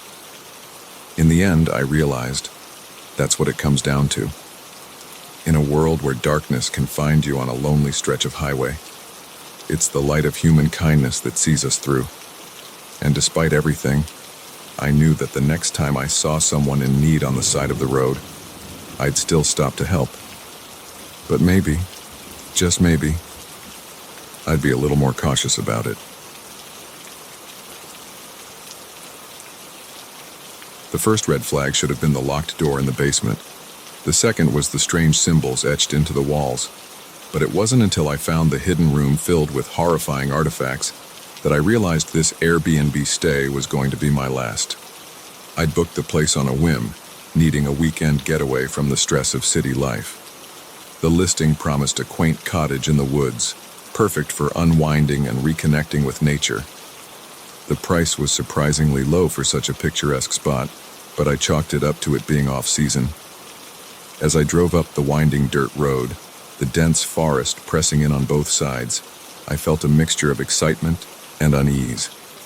The cottage, when it finally came into view, was everything the pictures had promised. A charming 2-story structure with a wraparound porch and shuttered windows. The owner, a middle-aged woman named Margaret, met me at the door. She had a warm smile, but something about her eyes seemed off. Too intense, maybe. She gave me a quick tour. rattling off information about the property and the surrounding area. "Oh, and don't worry about the basement door," she said casually as we passed it. "It's just storage, nothing interesting down there." I nodded, not thinking much of it at the time.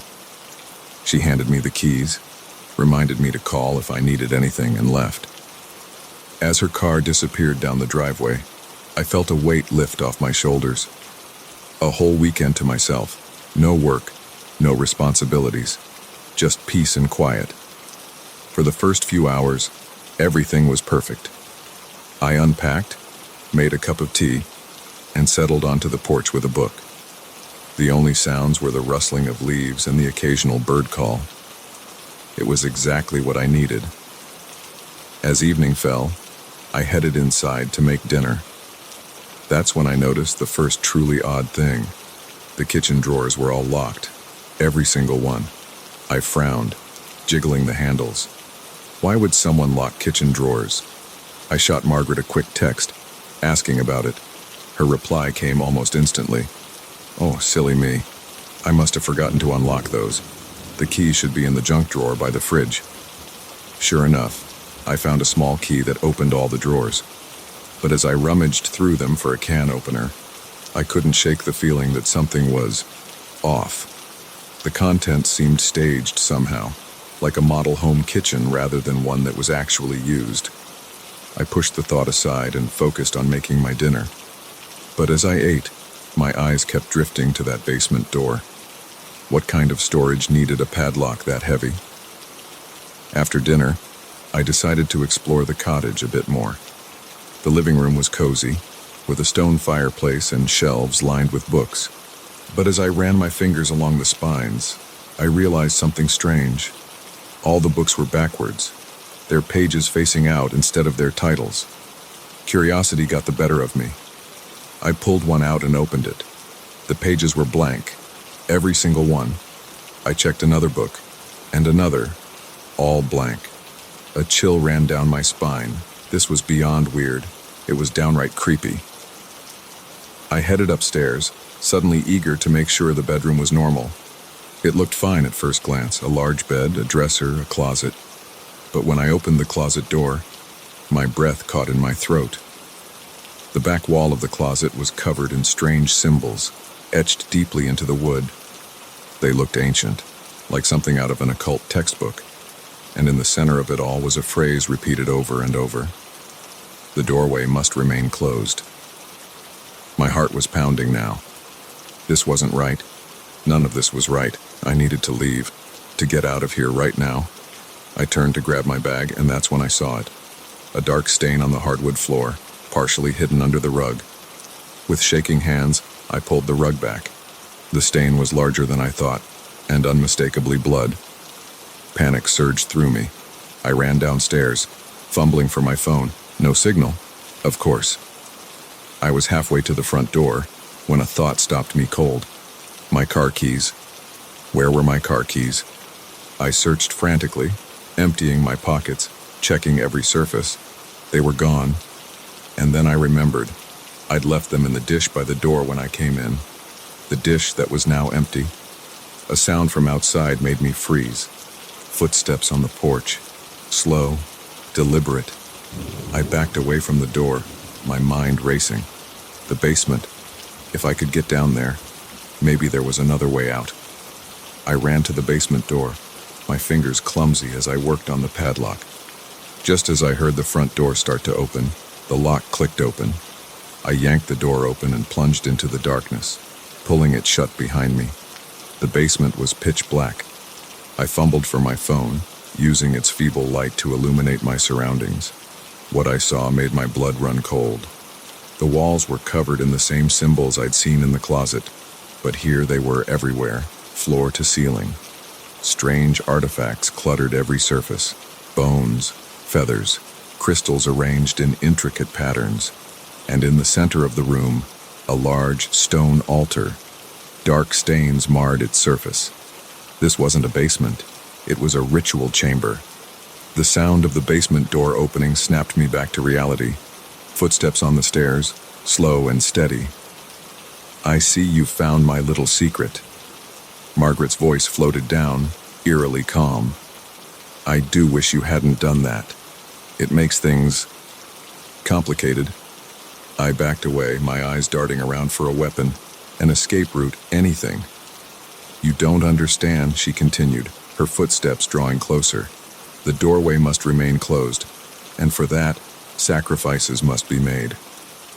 My back hit a wall. There was nowhere left to run.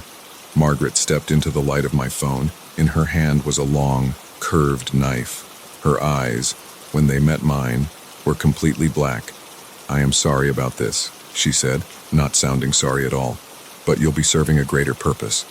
The old ones must be appeased. As she raised the knife, time seemed to slow down. In that moment of clarity, I saw my only chance. Next to me was a shelf laden with candles and incense. With all my strength, I shoved it towards her.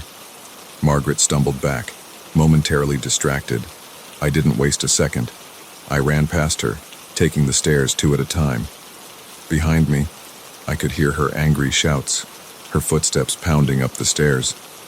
I burst out of the basement, slamming the door shut and jamming a nearby chair under the handle. It wouldn't hold her for long, but it might buy me enough time. I ran for the front door, yanking it open and sprinting into the night. The forest was dark, the trees looming ominously on all sides, but I didn't stop. I couldn't stop.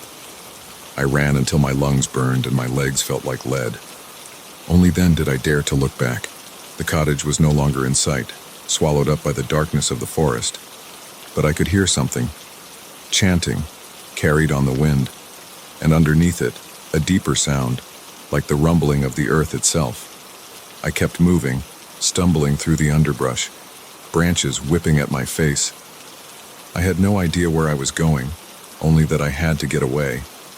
After what felt like hours, I saw lights in the distance, a highway, civilization. As I broke through the tree line, a car was passing by. I waved my arms frantically, probably looking like a madman, but the driver must have seen the terror in my eyes because they stopped. I babbled out my story as they drove me to the nearest police station. The officers listened skeptically but agreed to check it out. They found nothing. The cottage was gone, the entire clearing empty as if nothing had ever been there. The Airbnb listing had vanished. Even my booking confirmation had disappeared from my email. If it weren't for the scratches on my arms and the leaves in my hair, I might have thought I'd imagined the whole thing. But sometimes, late at night, I swear I can still hear that chanting on the wind. And I know that somewhere out there, Margaret is still waiting. The doorway must remain closed, and the old ones must be appeased. I don't use Airbnb anymore. Some risks aren't worth taking, no matter how good the deal seems. Because you never know when your relaxing getaway might turn into a fight for survival against forces beyond your understanding.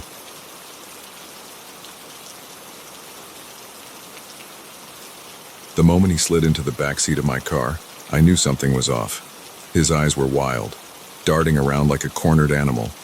But it wasn't until he pressed the cold metal of a gun against my ribs that I realized this wasn't going to be just another late-night Uber ride. My name's Mike, and I've been driving for Uber for about 6 months now. It's not a glamorous job, but it pays the bills and gives me the flexibility I need while I finish my degree. Most nights are pretty uneventful. Drunk college kids, couples coming home from date night, the occasional businessman working late. But this night was different. It started like any other pickup. My phone pinged with a ride request from a guy named Alex, and I headed to the address. It was a quiet residential street, dimly lit and eerily empty for a Friday night. As I pulled up, I saw him step out from between 2 parked cars. He was average height, wearing a hoodie pulled low over his face. Nothing too out of the ordinary, I thought. How wrong I was. As soon as he got in, the air in the car changed. It felt charged, dangerous. Before I could even ask his name to confirm the ride, I felt it, the unmistakable pressure of a gun barrel against my side. "Drive," he said, his voice low and tight with tension, "and don't try anything stupid." My mouth went dry, my heart hammering so hard I was sure he could hear it. With shaking hands, I put the car in drive and pulled away from the curb. Where are we going? I managed to ask, trying to keep my voice steady. Just drive, he snapped. I'll tell you when to turn. We drove in tense silence for a while, the only sound the hum of the engine and my own ragged breathing. My mind was racing, trying to figure a way out of this nightmare. Should I try to signal another driver? Make a break for it at a red light? But every time I thought I saw an opportunity, I felt that gun press harder into my side, a silent reminder of the very real danger I was in. After about 20 minutes of aimless driving, he finally spoke again. Pull over here. We were on a quiet stretch of road, bordered by dense woods on one side and an empty field on the other. As I brought the car to a stop, I braced myself for the worst. This is it, I thought. This is where it ends. But instead of demanding money or worse, he did something unexpected. He started talking. I didn't want to do this, you know, he said, his voice cracking slightly. I didn't have a choice. I remained silent, afraid that saying the wrong thing might set him off. They took her, he continued. My little girl. Said if I didn't do exactly what they said, I'd never see her again. Despite my fear, I felt a pang of sympathy. If he was telling the truth, this man wasn't just a criminal. He was a desperate father. Who took her? I asked cautiously. He laughed, a harsh, bitter sound. Who do you think? The people you don't say no to. The ones who own this city. I had a sinking feeling I knew exactly who he meant. Our city had been in the grip of a powerful crime syndicate for years. Everyone knew about it, but no one talked about it. Not if they wanted to stay safe. What do they want you to do? I asked, dreading the answer. He was quiet for a long moment. When he spoke again, his voice was barely above a whisper. They want me to kill someone important, and you're going to drive me there. My blood ran cold. This was so much worse than I had imagined. I wasn't just a victim of a random crime. I was being dragged into something much bigger, much more dangerous. Please, I said, hating how my voice shook. I can't be involved in this. I have a family, a life. If they find out I helped. You think I don't? He cut me off, anger and desperation bleeding into his voice. You think I want to do this, but if I don't, my daughter dies. And if you don't help me, you die. Right here. Right now. To emphasize his point, he pressed the gun harder into my side. I flinched, my mind reeling. There had to be a way out of this, for both of us. What if we went to the police? I suggested hesitantly. Surely they could help. He laughed again, that same bitter sound. The police, half of them are on the syndicate's payroll. The other half are too scared to do anything. No, there's no help coming. It's just you and me. We sat there in silence for what felt like hours, the weight of our shared predicament hanging heavy in the air. I knew I should be trying to figure a way out, to save myself. But all I could think about was this man's daughter, scared and alone, waiting for her father to save her. Finally, I made a decision. It was probably the stupidest, most reckless decision of my life. But in that moment, it felt like the only choice. Okay, I said, my voice steadier than I felt. I'll help you, but we do this my way. He seemed taken aback by my sudden change of heart. What do you mean, your way? I took a deep breath. I mean, we're not going to kill anyone. We're going to save your daughter, and we're going to do it without bloodshed. For a long moment, he was silent. Then, slowly, I felt the pressure of the gun ease away from my side. How? He asked. And for the first time, I heard a glimmer of hope in his voice. I didn't have a plan. Not really. But as I started talking, ideas began to form. First, we need more information. Who's the target? Where is your daughter being held? The more we know, the better chance we have. Over the next few hours, as we drove around the city under the cover of darkness, Alex, I learned that was his real name, filled me in on the details. The target was a district attorney who had been building a case against the syndicate. His daughter was being held in a warehouse on the outskirts of town. We had until dawn to complete the mission. It was a crazy plan we cobbled together. Using my knowledge of the city from my time as an Uber driver and Alex's inside information, we managed to create a diversion at the warehouse. While the guards were distracted, we slipped in and found his daughter, terrified but unharmed. The reunion between father and daughter brought tears to my eyes, but we weren't out of danger yet. We still had to deal with the threat to the DA's life. In the end, it was Alex who came up with the solution. He had recorded every conversation with the syndicate members who had orchestrated this plan. With his daughter safe, he was willing to turn state's evidence. We drove straight to the DA's house, arriving just as the sun was beginning to peek over the horizon. It took some convincing, but when the DA heard our story and saw the evidence Alex had, he immediately called in a team of trusted officers. The next few days were a blur of police interviews, witness protection arrangements, and media frenzy as the story broke. The syndicate's grip on the city was finally broken, all because of one desperate father and an Uber driver who decided to take a chance. As for me, I've hung up my Uber keys for good. Alex and his daughter are safe in witness protection, and I've been hailed as a hero, though I don't feel like one. The DA even offered me a job on his security team, which I'm considering. Sometimes at night, I still feel the phantom pressure of that gun against my ribs. But then I remember the look on Alex's face when he held his daughter again, and I know I made the right choice. Life is full of unexpected turns. Sometimes, a late-night Uber ride can turn into a life-or-death situation, and sometimes, in the face of impossible choices, ordinary people can do extraordinary things. I never set out to be a hero. I was just a guy trying to make some extra money driving an Uber. But that night taught me that courage isn't about being fearless. It's about being scared to death and doing the right thing anyway. So the next time you get into an Uber, remember, every driver has a story, and you never know when you might become part of it.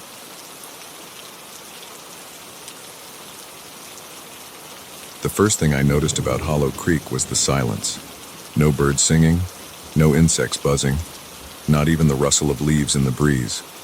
It was as if nature itself was holding its breath, afraid to disturb the eerie calm.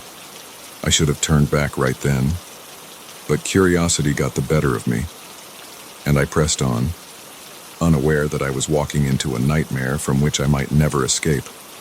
My name's Sarah, and I'm an avid hiker. I've trekked through some of the most remote wilderness areas in the country, always seeking that next great adventure.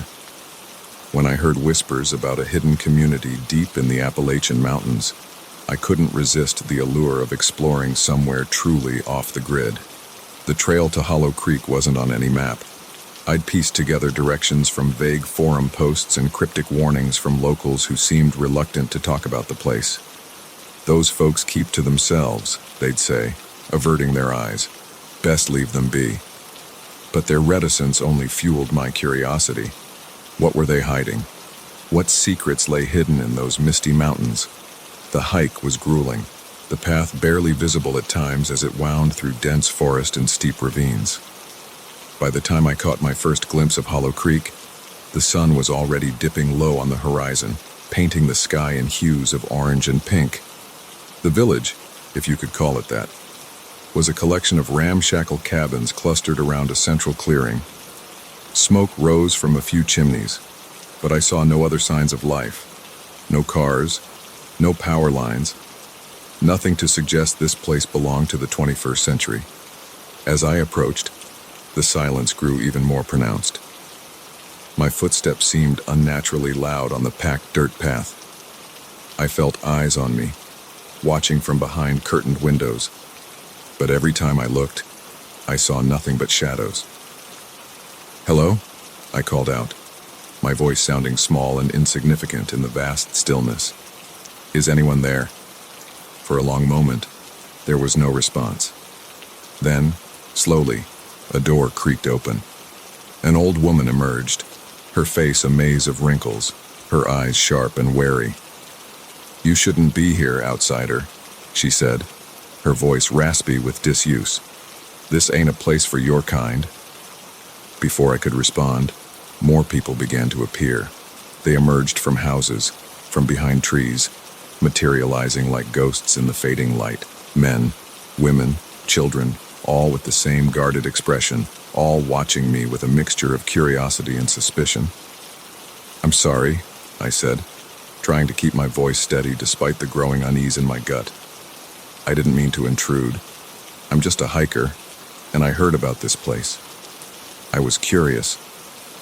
A man stepped forward, tall and lean, with a beard that reached his chest. When he spoke, the others fell silent, deferring to him. "Curiosity's a dangerous thing in these parts," he said. "Brings nothing but trouble." I nodded, suddenly eager to leave. The atmosphere had shifted from merely odd to downright menacing. "I understand. I'll just be on my way then." But as I turned to go, I felt a hand on my arm. It was the old woman, her grip surprisingly strong for someone who looked so frail. "Can't leave now," she said. "Night's falling. Woods ain't safe after dark." The bearded man nodded. "Mabel's right. You'll stay the night. We'll see about getting you on your way in the morning." It wasn't a request.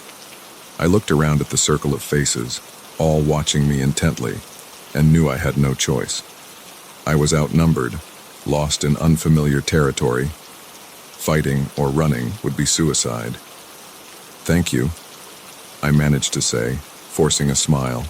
"That's very kind of you." Mabel led me to her cabin, a tiny one-room affair that smelled of herbs and wood smoke. As she busied herself preparing a simple meal, I tried to engage her in conversation, to learn more about this strange, isolated community.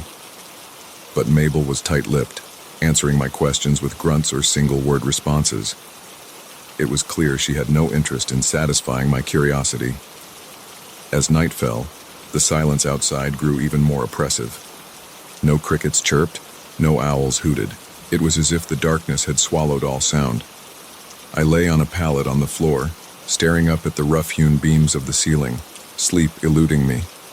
Something about this place felt wrong, deeply and fundamentally wrong, but I couldn't put my finger on what it was. It was well past midnight when I heard it, a low rhythmic chanting coming from somewhere outside. I crept to the window, peering out into the darkness. What I saw made my blood run cold. The entire community was gathered in the clearing, forming a circle around a large bonfire. They were swaying in unison, their voices rising and falling in a language I didn't recognize. And in the center of the circle, tied to a post, was a person. I squinted, trying to make out details in the flickering firelight. It was a man, I thought, though it was hard to be sure. He was struggling against his bonds, his mouth open in what I assumed was a scream, though I could hear nothing over the chanting. My heart was pounding so hard I was sure it would burst out of my chest. I had to get out of here, had to run, had to find help. But as I turned from the window, I found Mabel standing there, watching me with those sharp, knowing eyes. "Told you curiosity was dangerous," she said, her voice eerily calm. "Now you've gone and seen what you shouldn't have seen." I backed away, my mind racing. "What are you doing to that person? Who are you people?" Mabel smiled, and in that moment she didn't look frail at all. She looked ancient and terrible, a being from some primordial nightmare. "We're the keepers," she said, "have been for generations, keeping the old ways, keeping the balance." "What balance?" I asked, though I wasn't sure I wanted to know the answer. "Between this world and the other," Mabel replied. "The hungry world that lies just beyond the veil. It needs to be fed, you see, and we feed it." The implications of her words hit me like a physical blow. The missing hikers, the whispered warnings, the unnatural silence. It all made a horrible kind of sense. I lunged for the door, but Mabel was faster than she looked. Her hand shot out. fingers curling around my wrist with surprising strength. "Can't let you leave now," she said. "You're part of it, part of the feeding." I fought, struggled, but it was useless. More hands grabbed me, strong hands belonging to the men I'd seen earlier. They dragged me out of the cabin, towards the bonfire and its terrible circle. The chanting grew louder as we approached, rising to a fever pitch. I saw the man tied to the post more clearly now. His eyes were wide with terror, pleading silently for help I couldn't give. They tied me to a second post, the rough rope biting into my skin. The bearded man approached, a cruel-looking knife in his hand. "Nothing personal," he said, almost gently. "It's just the way things have to be." As he raised the knife, the chanting reached a crescendo. And then, to my horror, the fire began to change. It grew, twisted, took on shapes that shouldn't be possible. I saw faces in the flames, hungry, inhuman faces. The veil, I realized with a jolt of terror, the veil between worlds was thinning, just as I thought all hope was lost. A sound cut through the night, a sound that didn't belong in this primal, ancient ritual. The whoop of a police siren. Chaos erupted. The chanters scattered, their circle broken. The fire collapsed in on itself, the otherworldly faces disappearing in a rush of sparks. In the confusion, I managed to work one hand free. I untied myself and the other captive, and we ran, stumbling through the dark woods, guided by the flashing lights of approaching vehicles. We emerged onto a road where several police cars and ambulances were parked. Apparently, my disappearance had been noticed, and a search party had been organized. As I sat in the back of an ambulance, wrapped in a shock blanket, I tried to explain what I'd seen. But even as the words left my mouth, I knew how insane it all sounded. The police exchanged skeptical glances, clearly not believing a word. They searched Hollow Creek, of course, but they found nothing. No evidence of a ritual, no bonfire, no captives.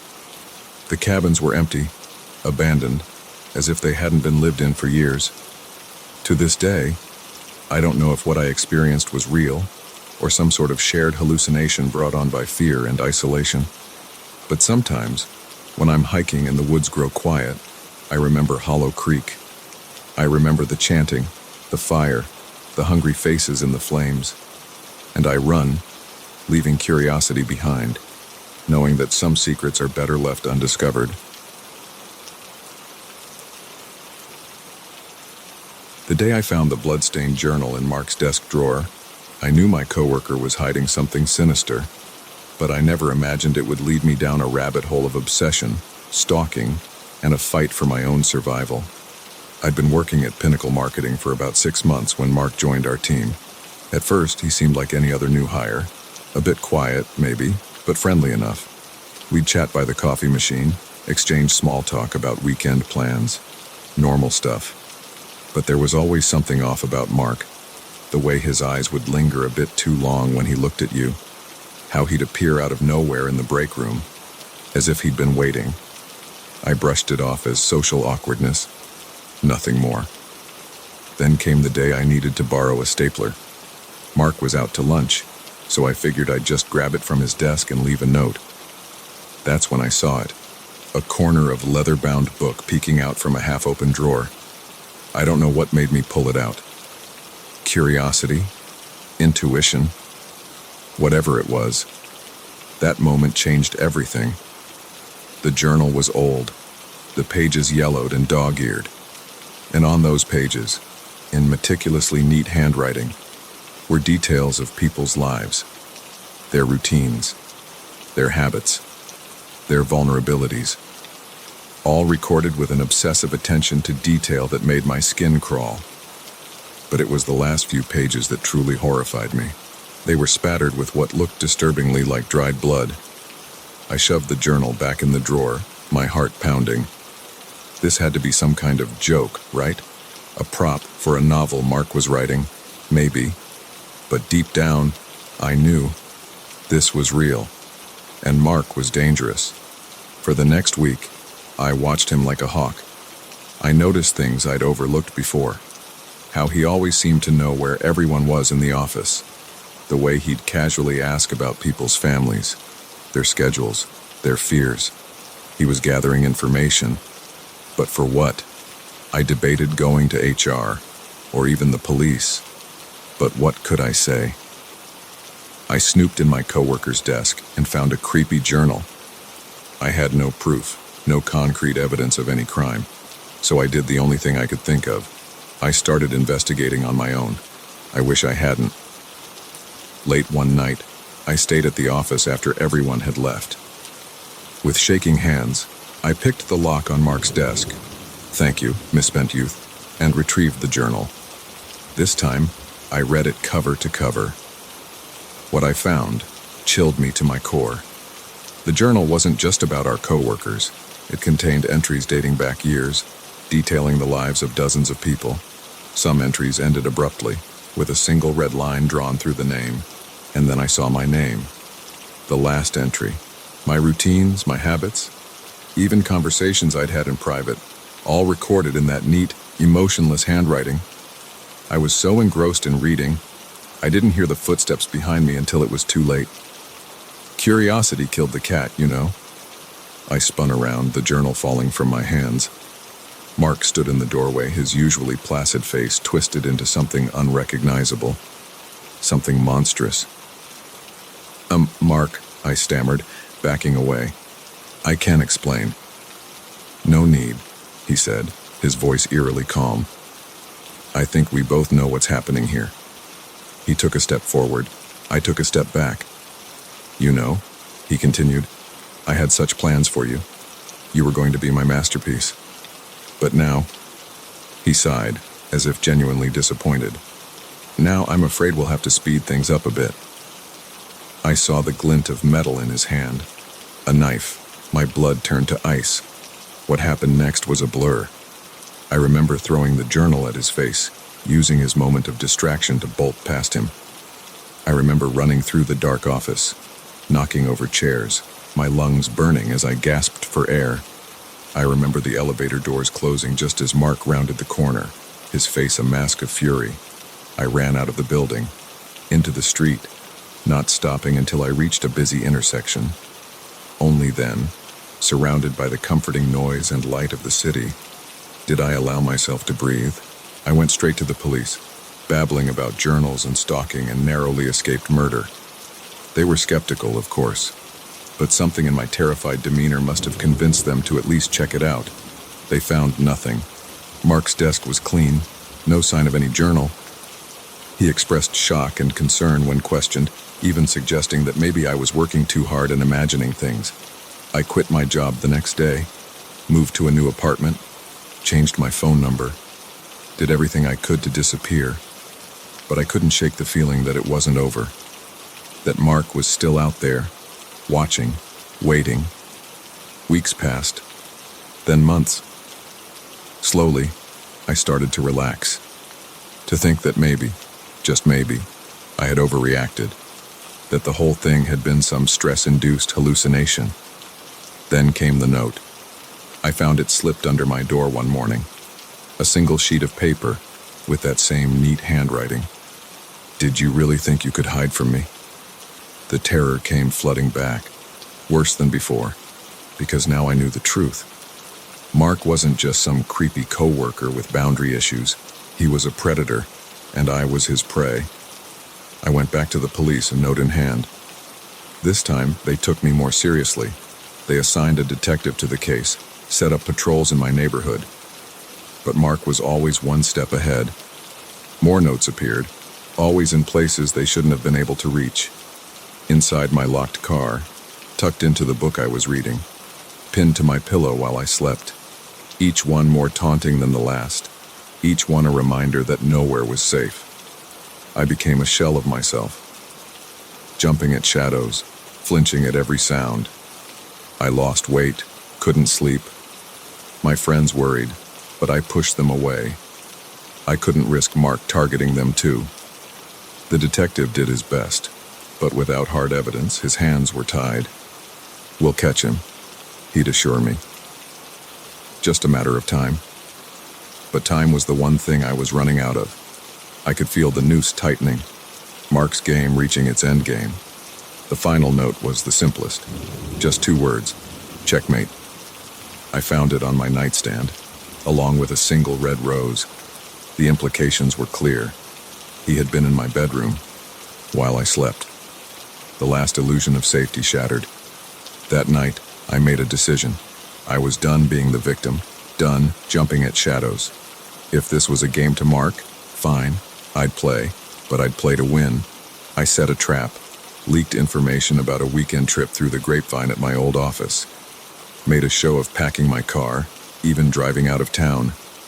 Then I doubled back, slipping into my apartment through a back entrance, and I waited. Hours passed. The sun set. The apartment grew dark. Still I waited, every nerve on high alert. Just after midnight, I heard it. The soft scrape of a lock being picked. The creak of my front door opening. Footsteps, slow and deliberate, moving through my living room. Coming closer. My bedroom door opened. A figure stood silhouetted in the doorway. "Surprise," I said, flicking on the lights. Mark blinked, momentarily stunned, but only for a moment. Then that familiar, terrifying smile spread across his face. "Well played," he said, sounding almost proud. "I didn't think you had it in you." "It's over, Mark," I said, trying to keep my voice steady. "The police are on their way." He laughed, a chilling sound. "Oh, I don't think so.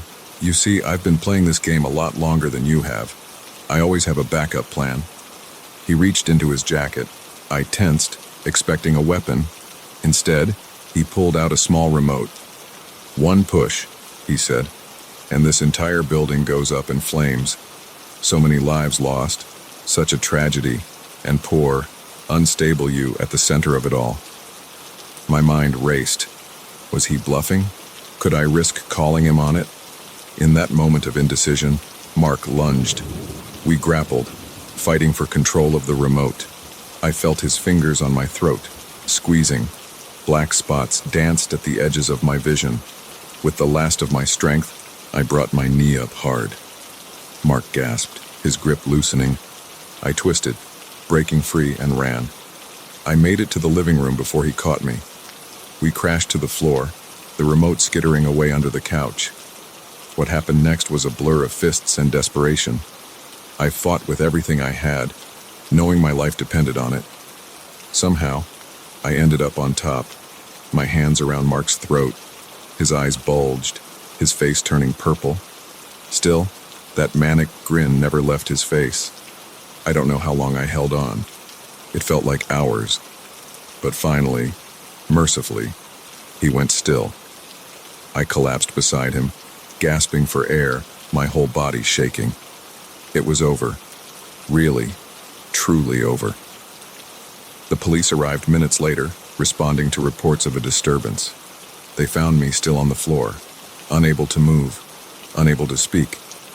The investigation that followed uncovered the full extent of Mark's crimes. The journal was real, hidden in a secret compartment in his home. It led to the solving of 3 cold case murders and the prevention of who knows how many more. They called me a hero, said I'd stopped a serial killer, but I didn't feel like a hero. I felt broken, violated in a way I wasn't sure I'd ever recover from. It's been a year since that night. I'd like to say I'm fully healed, that the nightmares have stopped, but that would be a lie. The truth is, I still check under my bed every night, still flinch at unexpected noises, still wonder, in my darkest moments, if there are other Marks out there, watching, waiting. But I'm alive. I survived. And every day, I get a little stronger, a little braver. Mark took so much from me. My sense of safety, my trust, my peace of mind. But he didn't take my life. And in the end, that's the only victory that matters.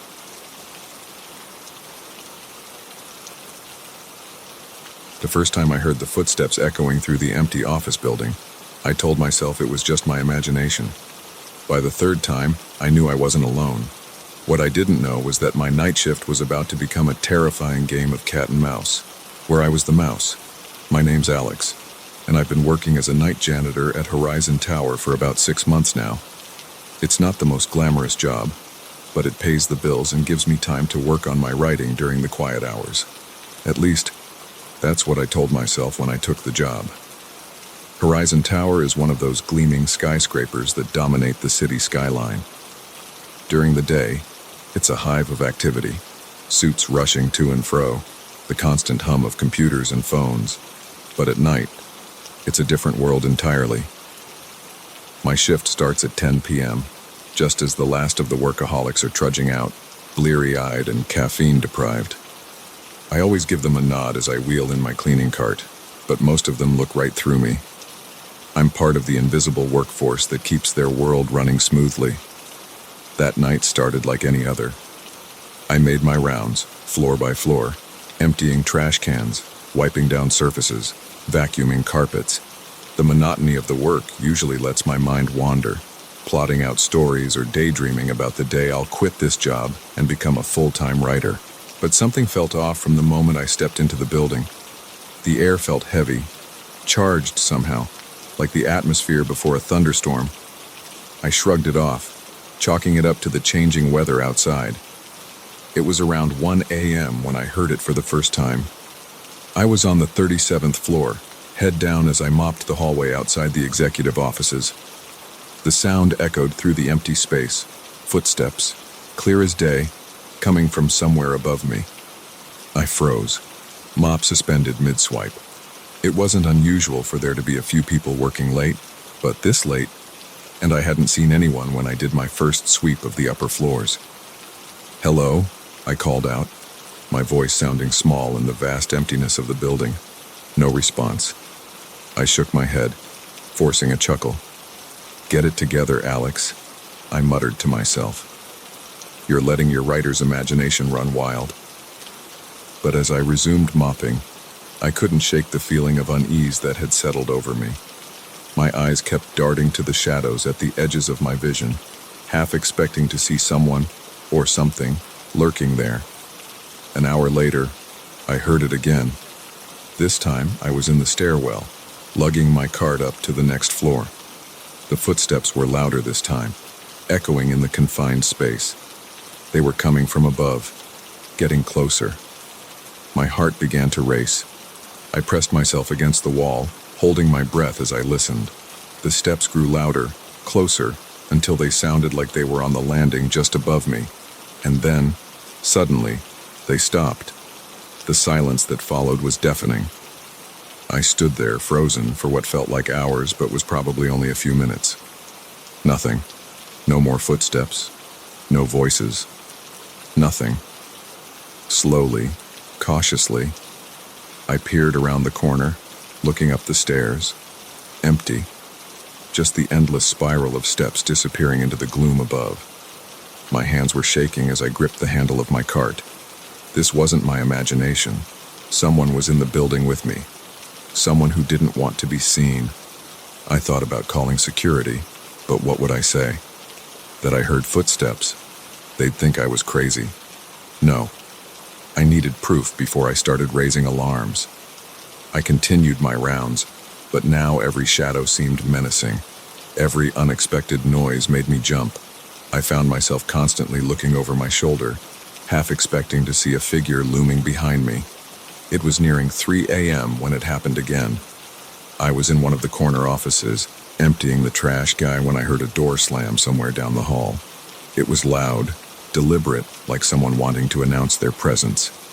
My breath caught in my throat. This was my chance to catch whoever was playing these games with me. I set down my trash bag and crept towards the door, my heart pounding so hard I was sure it would give me away. The hallway was dark, lit only by the dim glow of emergency lights. I could see that one of the office doors further down was ajar, swaying slightly as if someone had just passed through. Every instinct screamed at me to run, to get out of the building and never come back. But a strange sort of determination had taken hold. I was tired of being scared, tired of jumping at shadows. I wanted answers.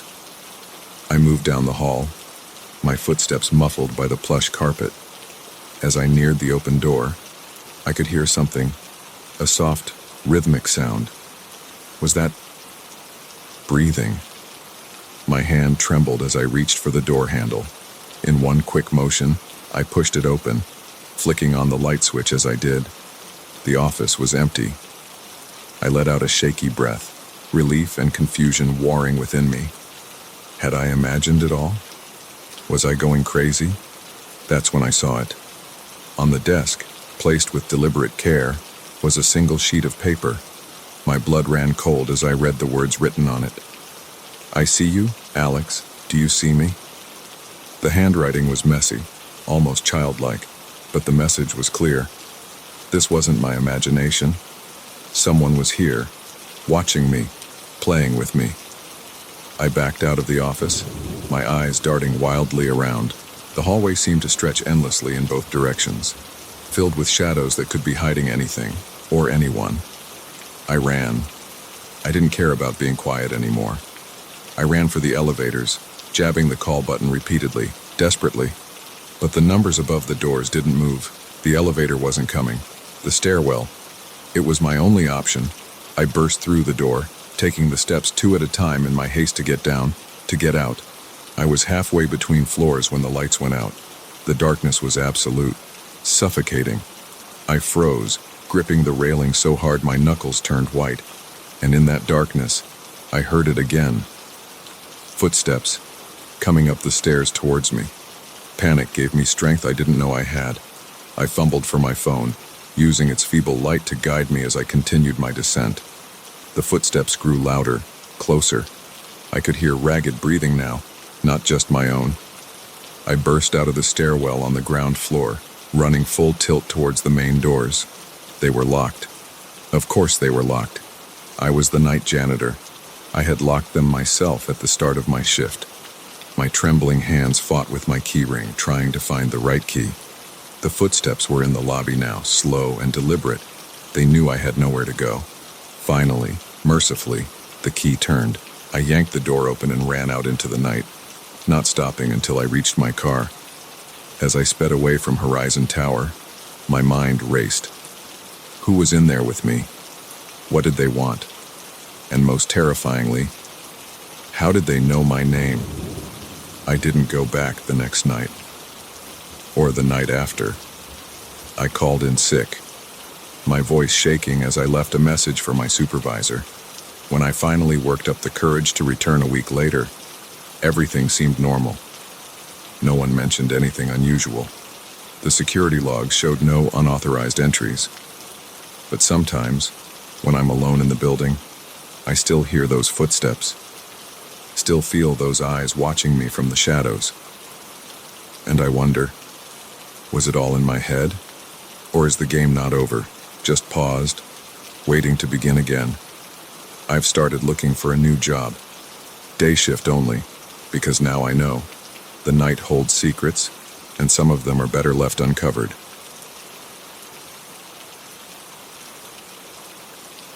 The GPS said to turn right, but as my car rounded the bend, I knew something was terribly wrong.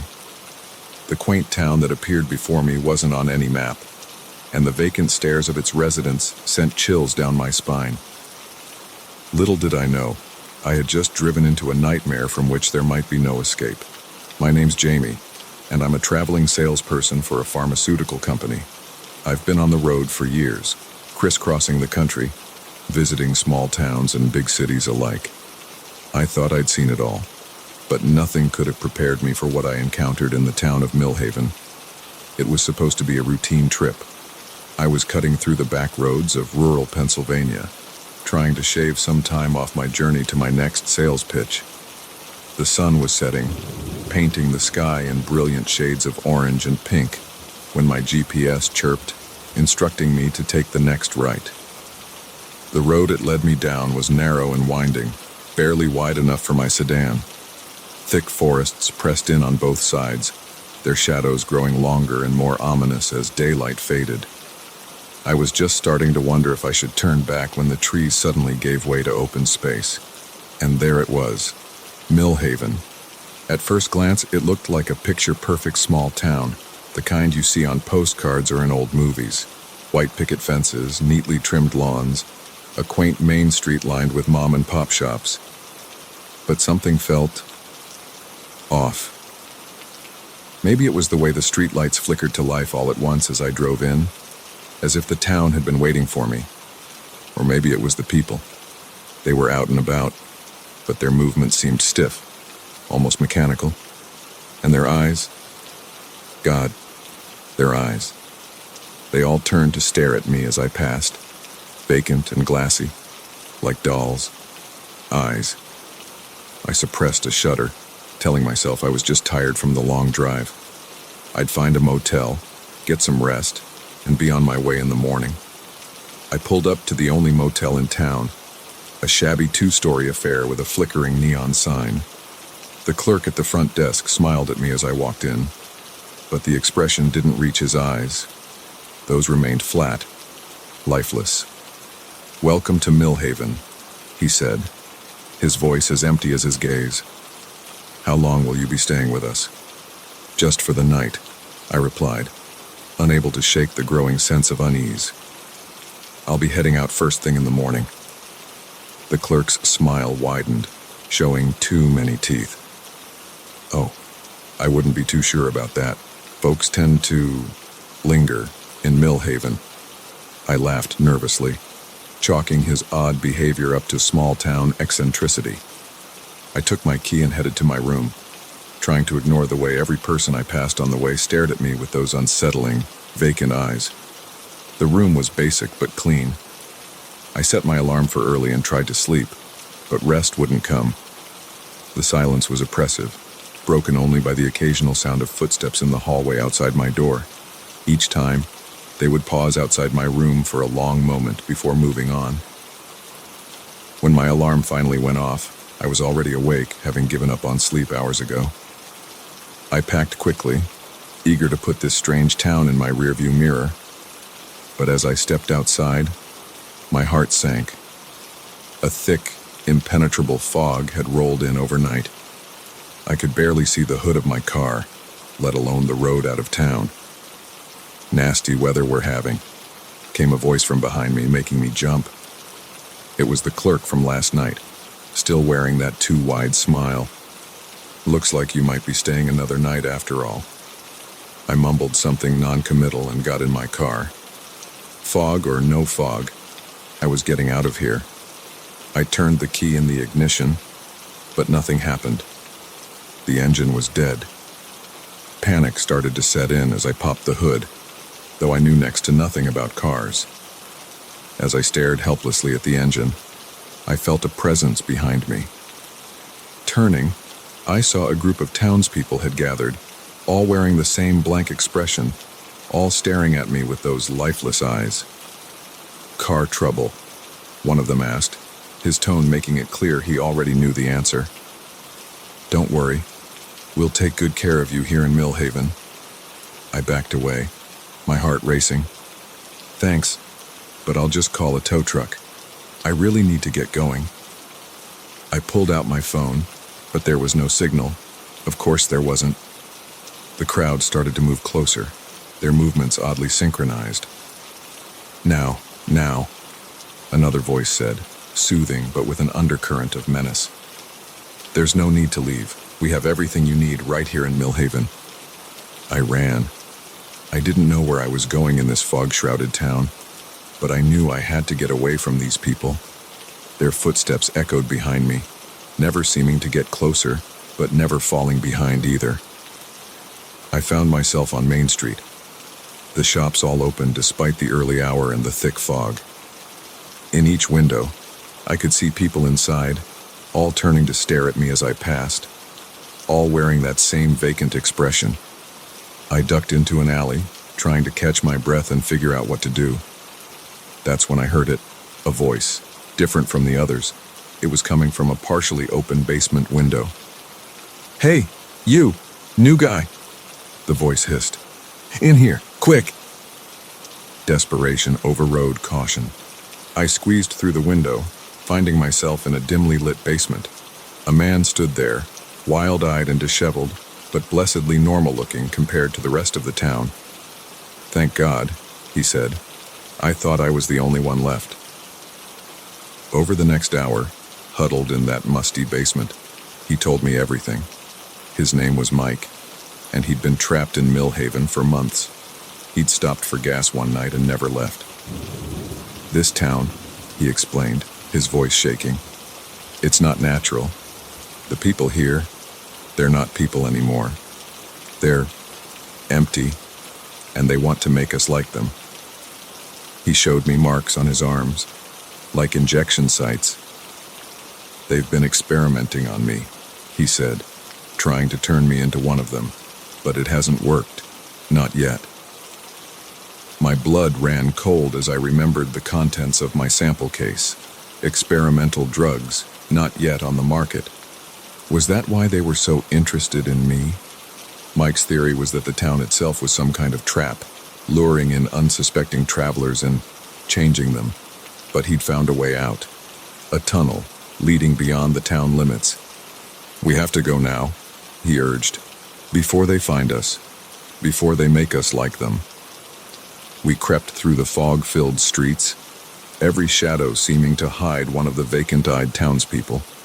Finally, we reached the entrance to the tunnel, a rusty door set into the side of a hill at the edge of town. As Mike pulled the door open, we heard shouts behind us. They'd found us. "Go!" Mike yelled, pushing me towards the tunnel. "I'll hold them off." I hesitated, not wanting to leave him behind, but the look in his eyes was clear. This was his chance to finally do something, to save someone else from the fate he'd been fighting against for so long. With a heavy heart, I plunged into the darkness of the tunnel. Behind me, I could hear sounds of a struggle, then silence. I ran until my lungs burned, the beam of my phone's flashlight barely penetrating the gloom ahead.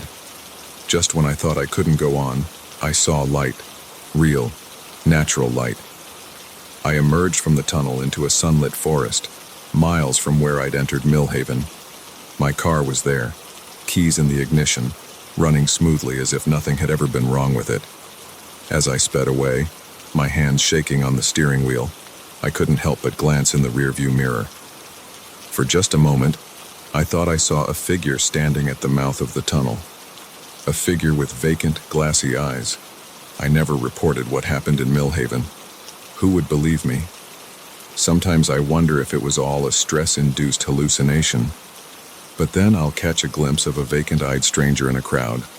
Or I'll wake up in the middle of the night, certain I can hear distant footsteps approaching my door. And I know, deep down, that Millhaven is still out there, waiting, watching, ready to welcome its next visitor with open arms and empty eyes. I don't take shortcuts anymore. I stick to the main roads, the well-traveled paths, because now I know, sometimes the road less traveled leads to places you can never truly leave.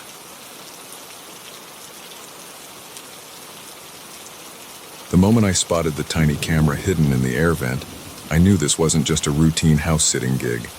My friend's home had become a surveillance nightmare, and I was trapped in the middle of it. I never should have agreed to house-sit for Jake. We'd been friends since college, but we drifted apart over the years. When he called out of the blue, asking if I could watch his place for a week while he was on a business trip, I hesitated. But the promise of a quiet week in a luxurious house, away from my cramped apartment, was too tempting to resist. The house was everything Jake had described, a sprawling, modern mansion on the outskirts of the city. Floor-to-ceiling windows offered breathtaking views of the surrounding forest. The kitchen was a chef's dream, and the entertainment system in the living room was state-of-the-art. For the first day, I was in heaven. I cooked elaborate meals in the gourmet kitchen, lounged by the infinity pool, and binge-watched shows on the massive TV. It was the perfect vacation. But on the second day, things started to feel off. It began with small things. I could have sworn I left a book on the coffee table, but when I came back from a swim, it was neatly placed back on the shelf. The thermostat kept changing, even though I never touched it. At first, I brushed it off as my imagination or forgetfulness. Then I noticed the sounds. Tiny, almost imperceptible clicks and whirs that seemed to follow me from room to room. I told myself it was just the house settling, or the high-tech appliances doing their thing. But the feeling of being watched grew stronger with each passing hour. I'd catch movements in my peripheral vision, only to turn and find nothing there. The hairs on the back of my neck stood up every time I entered a new room. On the third night, unable to shake my unease, I decided to do a thorough inspection of the house. That's when I found the first camera, tucked away in the vent above the guest room bed. My blood ran cold as I realized it had a perfect view of where I'd been sleeping. Heart pounding, I began searching in earnest. They were everywhere. Tiny, sophisticated cameras hidden in light fixtures, behind picture frames, even in the shower head. The realization hit me like a punch to the gut. Every move I'd made since arriving had been recorded. But why? Was Jake some kind of perverted voyeur? Or was something even more sinister going on? I tried to call Jake, but it went straight to voicemail. Same with texts and emails. It was like he'd vanished off the face of the earth. Panic set in as I considered my options. I could leave, but what if Jake was in trouble? What if he wasn't the one behind this? And to be honest, a part of me was terrified of what might happen if whoever was watching realized I'd discovered their surveillance. So I made a decision. I would pretend I hadn't found anything, act normal, but try to find out what was really going on. The next day was a masterclass in forced normalcy. I smiled and waved at cameras I knew were hidden, keeping up a constant stream of banal chatter as if talking to myself. All the while, my mind was racing, trying to piece together this bizarre puzzle. I started looking for clues, anything that might explain the cameras. Jake's office seemed like the logical place to start. It was locked, but a bit of amateur lockpicking, thanks, misspent youth, got me in. The office looked normal at first glance. Desk, computer, filing cabinets. But as I dug deeper, I found oddities. A false bottom in a drawer revealed a stack of passports, all with Jake's photo but different names. A hidden safe behind a painting contained stacks of cash in various currencies. Who the hell was Jake really? As I was processing this discovery, I heard it. A car pulling up outside. Footsteps on the front porch. The sound of a key in the lock. Panic surged through me. I quickly put everything back as I'd found it and slipped out of the office. I had just made it to the living room, trying to look casual, when the front door opened. It wasn't Jake. Two men in dark suits entered, their faces impassive. They didn't seem surprised to see me. "Mr. Wheeler," one of them said, his tone flat. "We need you to come with us." My mind raced. How did they know my name? Were they with Jake? Some government agency or something worse? "Who are you?" I managed to ask, my mouth dry. "Where's Jake?" The man's expression didn't change. "Mr. Holloway is safe, but we have some questions for you." Holloway. Jake's last name was Peterson. Or at least, I thought it was.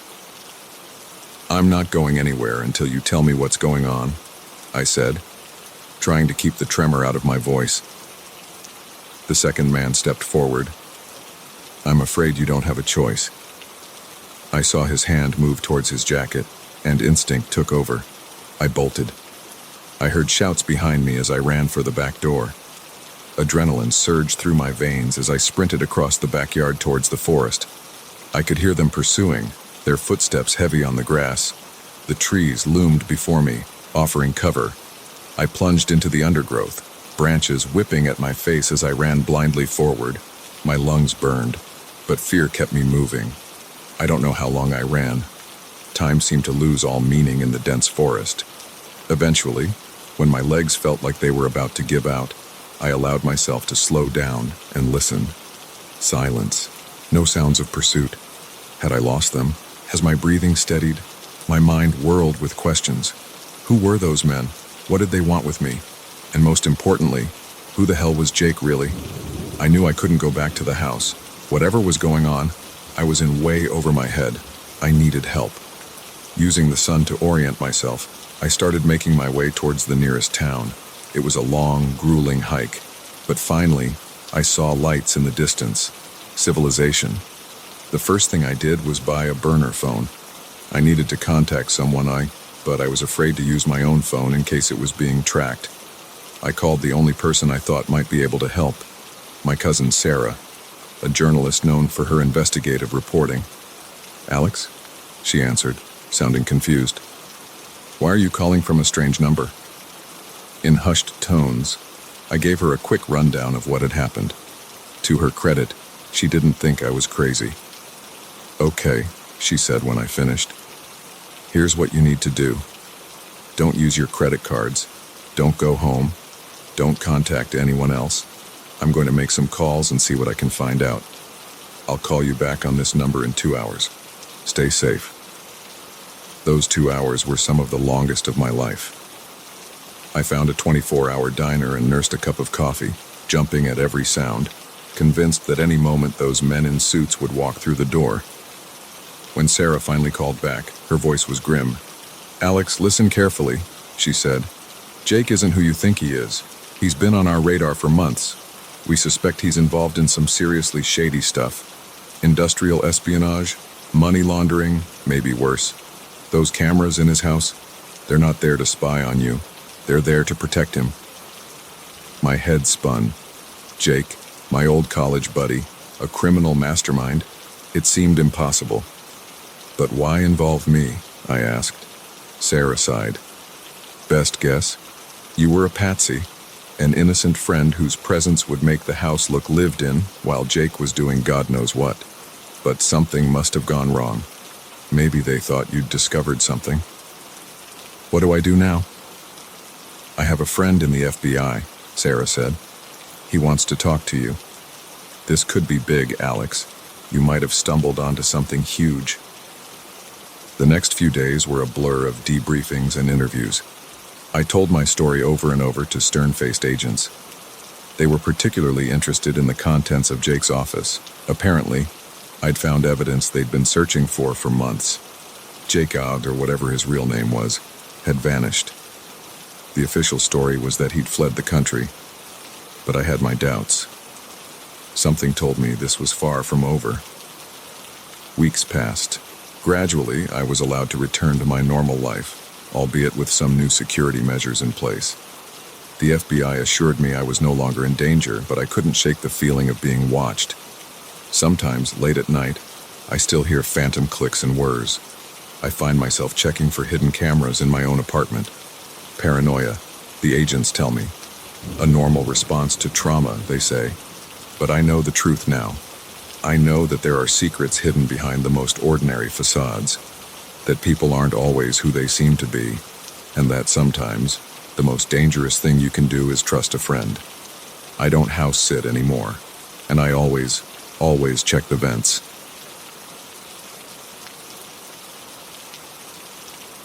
The first time a patient told me they saw a shadow figure in their room, I dismissed it as a hallucination. By the third time, I knew something was terribly wrong. What I didn't realize was that I was about to uncover a dark secret that would turn my night shift at Mercy Hospital into a waking nightmare. My name is Dr. Elena Reeves, and I've been working the night shift in the ER at Mercy for the past 5 years. I thought I'd seen it all. Gruesome accidents, bizarre injuries, the whole gamut of human suffering. But nothing could have prepared me for what happened that week. It started on a Tuesday night, or rather, Wednesday morning around 3 a.m., the witching hour, as we often jokingly called it. That's when things tend to get weird in the ER. I was doing my rounds, checking on patients, when I heard a blood-curdling scream from room 105. I rushed in to find Mrs. Henderson, a sweet elderly lady admitted for pneumonia, cowering in the corner of her room. Her eyes were wide with terror, fixed on a point near the ceiling. "It's there!" she shrieked, pointing a trembling finger. "Can't you see it? The shadow man!"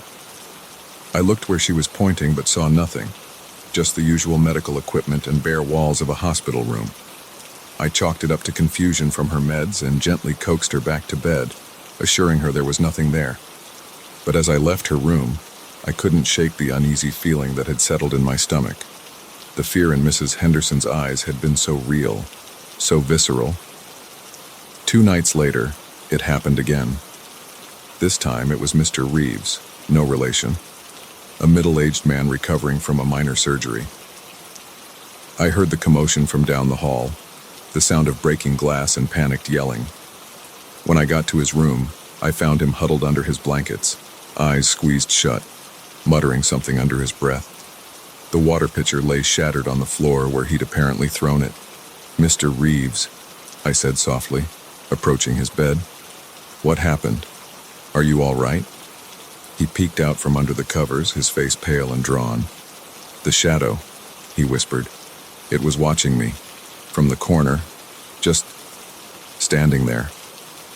A chill ran down my spine as I remembered Mrs. Henderson's similar words. But again, looking around the room, I saw nothing out of the ordinary. I tried to reassure Mr. Reeves, but he remained agitated. I ended up having to give him a mild sedative to help him calm down. As I updated his chart, my mind was racing. 2 patients, 2 similar stories. It could be a coincidence, I told myself. Maybe there was a logical explanation, a trick of the light, perhaps, or some shared hospital folklore spreading among the patients. But deep down, I knew something wasn't right. The 3rd incident was what finally convinced me that this was more than just confused patients or overactive imaginations. It happened in the pediatric ward, which always made things worse. Little Sammy, only 8 years old, had been admitted with a nasty case of appendicitis. He was recovering well, but that night, his terrified screams echoed through the ward. By the time I reached his room, 2 nurses were already there, trying to calm him down. Sammy was pressed against the headboard of his bed, pointing at the far wall with a shaking hand. "The shadow man," he sobbed. "He tried to touch me." As the nurses attempted to soothe Sammy, I found myself staring at the spot he had pointed to. For just a moment, I thought I saw something, a flicker of movement, a deeper patch of darkness. But when I blinked, it was gone. That was the turning point. I couldn't ignore it anymore. Something was happening in Mercy Hospital, something that defied rational explanation. I started digging. At first, I kept it quiet, not wanting to alarm my colleagues or, God forbid, the hospital administration. I pored over patient records, looking for similar incidents. To my shock, I found dozens of cases over the past few years, all dismissed as hallucinations or night terrors. But as I dug deeper, a pattern emerged. The sightings were more frequent in certain parts of the hospital, the oldest wings, specifically, and they seemed to cluster around certain dates. It was during this research that I stumbled upon the history of Mercy Hospital. It hadn't always been a place of healing. Back in the early 1900s, the building had housed a mental asylum. The records from that time were spotty, but what I found chilled me to the bone. Reports of unethical experiments, patients dying under mysterious circumstances, and whispers of a doctor who had taken his treatments too far, delving into the occult in his quest to cure mental illness. The doctor's name had been struck from most records, but I managed to find it in an old newspaper clipping. Dr. Elias Blackwood. The article detailed his suicide following a scandal at the asylum. He had hanged himself in his office, which, I realized with growing horror, was now room 105, Mrs. Henderson's room. As I connected the dots, the shadows in the corners of my office seemed to deepen. Was it possible? Could the malevolent spirit of Dr. Blackwood still be haunting the hospital, terrorizing patients? I knew how it sounded. If someone had suggested this to me a week ago, I would have laughed it off. But after what I'd seen, what I'd heard from the patients, I couldn't dismiss it so easily. I decided to do something that went against every scientific principle I held dear. I was going to spend the night in room 105. I told the charge nurse I was doing a sleep study, not wanting to reveal my true intentions. As night fell and the hospital quieted, I settled into the chair in the corner of the room, determined to stay awake and alert. Hours passed. The steady beep of monitors and the distant squeak of nurses on shoes on linoleum were the only sounds. My eyelids grew heavy, but I forced myself to stay awake. It was nearing 3 a.m. when it happened. The temperature in the room plummeted. My breath fogged in front of me, and I could see goosebumps rising on my arms. And then, in the corner opposite me, the shadows began to move. They coalesced, taking shape. A tall, gaunt figure emerged from the darkness. It wore an old-fashioned doctor's coat, stained and tattered. But where its face should have been, there was only a swirling void of deeper blackness. I wanted to scream, to run, but I was paralyzed with fear. The figure turned towards me, and though it had no eyes, I could feel its gaze boring into me. It spoke, its voice a rasping whisper that seemed to come from everywhere and nowhere at once. "Another doctor," it said. "Come to judge my work." I found my voice, though it came out as barely more than a squeak. "Who? What are you?" The shadow figure laughed, a sound like dry leaves scraping against concrete. "I am the cure," it said. "The final treatment for all of humanity's ills." It began to move towards me, tendrils of darkness reaching out. "Perhaps you'd like to volunteer for my latest experiment, Doctor?" In that moment, survival instinct overcame fear. I leapt from the chair, fumbling for the light switch. As fluorescent light flooded the room, the shadow figure dissipated with an unearthly shriek. I didn't stop running until I reached the ER, gasping for breath. The startled looks from my colleagues barely registered. I knew what I had to do. The next few weeks were a whirlwind. I brought in paranormal investigators, much to the chagrin of the hospital administration. But when they captured actual evidence, EVPs of that terrible rasping voice, objects moving on their own, even the most skeptical had to take notice. We learned that Dr. Blackwood's spirit was tied to the hospital, to the site of his heinous experiments and ultimate disgrace. With the help of a local medium, we performed a cleansing ritual, focusing on room 105 and the other hotspots of activity. I'll never forget the sound that echoed through the hospital that night. A howl of rage and despair as Dr. Blackwood's spirit was finally forced to move on. In the aftermath, the hospital underwent major renovations, particularly in the older wings. The administration spun it as modernization, but those of us who knew the truth understood its real purpose. The shadow sightings stopped.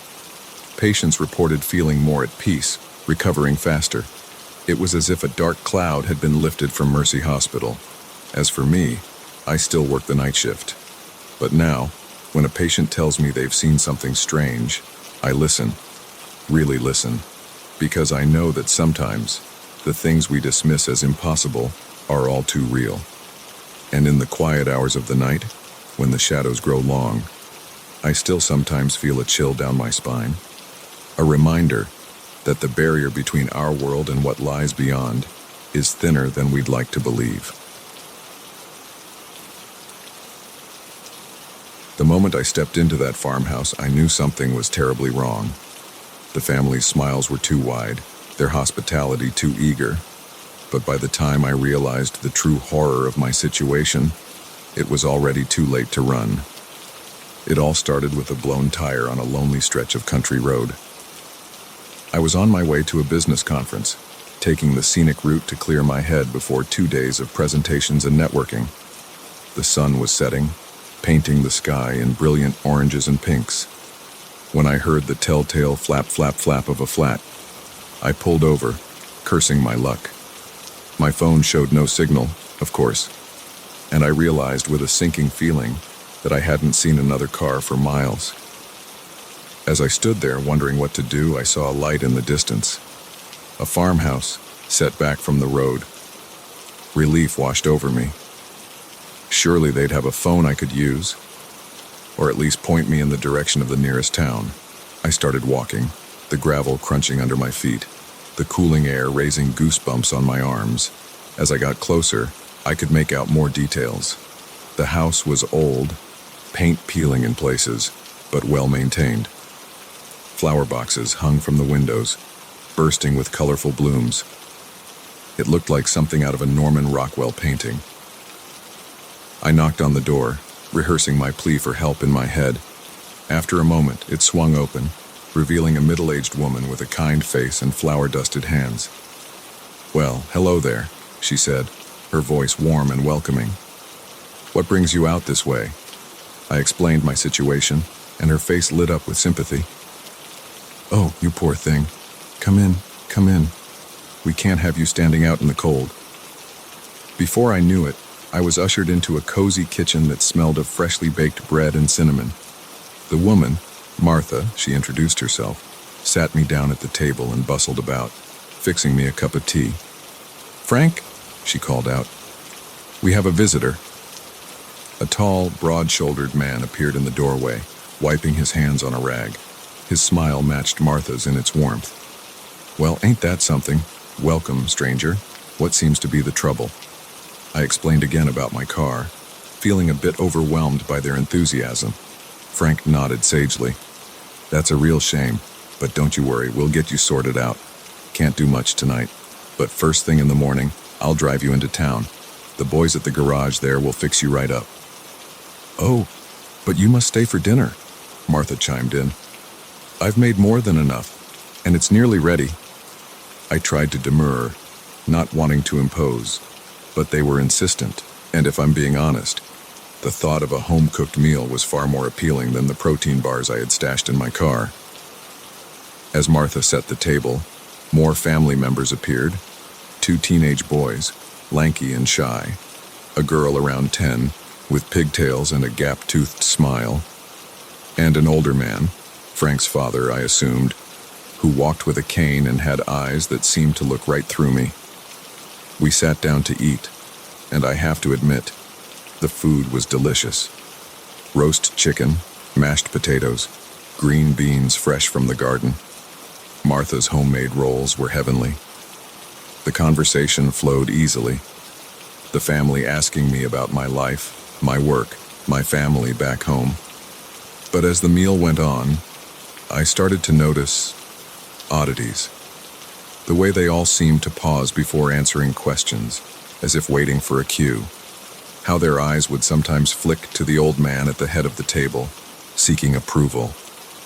And their smiles, those wide, eager smiles that never quite reached their eyes. I brushed it off, telling myself I was just tired and stressed from my car trouble.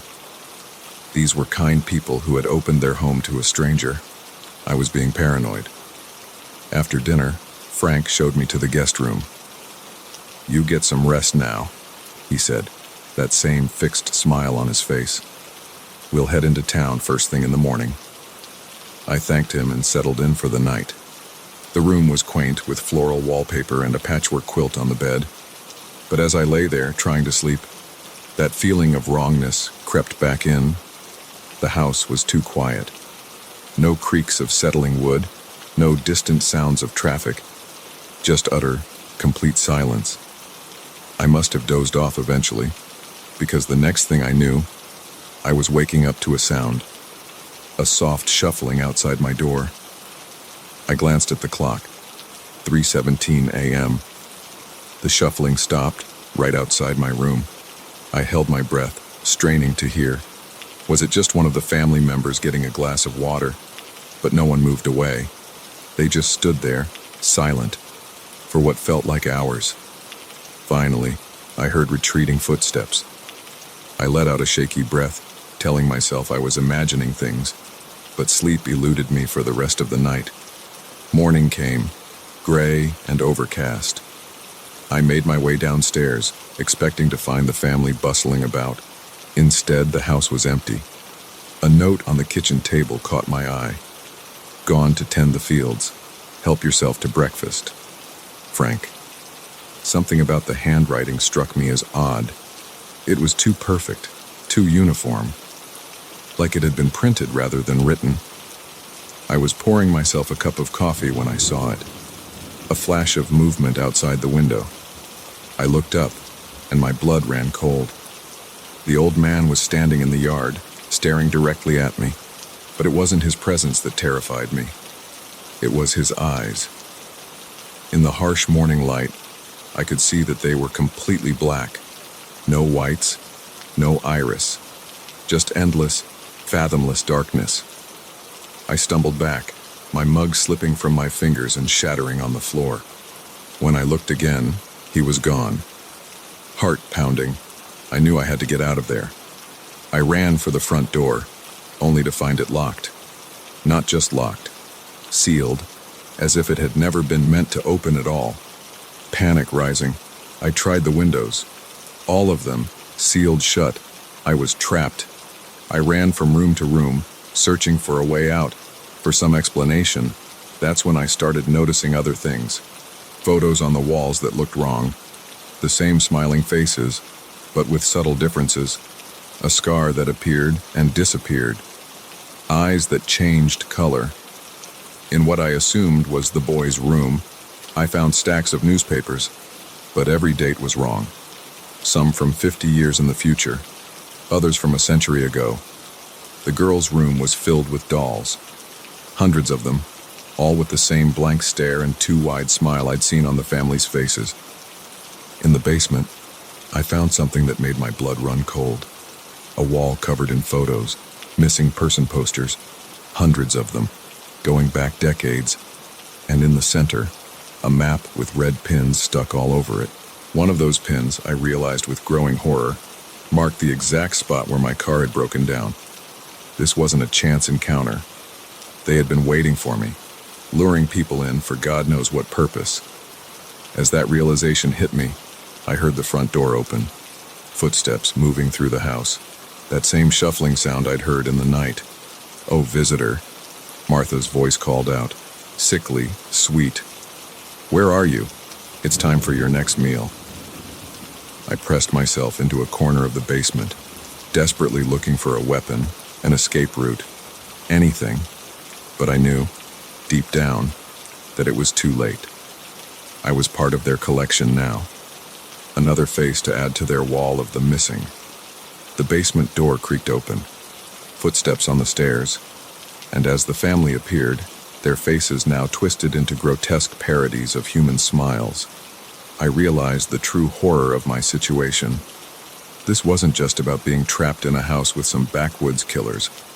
This was something older, something darker, something that wore the skin of a normal family, like an ill-fitting suit, luring in unsuspecting travelers for purposes I couldn't even begin to fathom.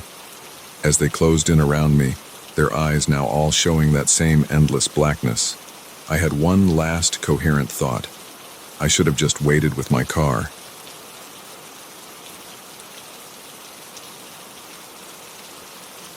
The first time I heard the strange noises coming from Unit 217, I dismissed it as the usual creaks and groans of an old storage facility. But when I saw the pale, emaciated hand reaching out from under the door, I realized I had stumbled upon something far more terrifying than forgotten junk. My name's Mike, and I've been working the night shift at Secure Store Self-Storage for about 6 months now. It's not the most exciting job in the world, but it pays the bills and gives me plenty of quiet time to work on my novel. At least, that's what I told myself when I took the job.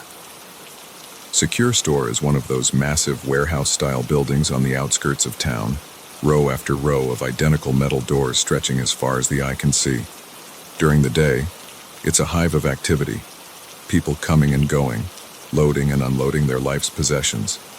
But at night, it's a different world entirely. My shift starts at 10 p.m., just as the last of the day's customers are leaving. I do my rounds, check the security cameras, and then settle in for a long night of writing and occasional patrols.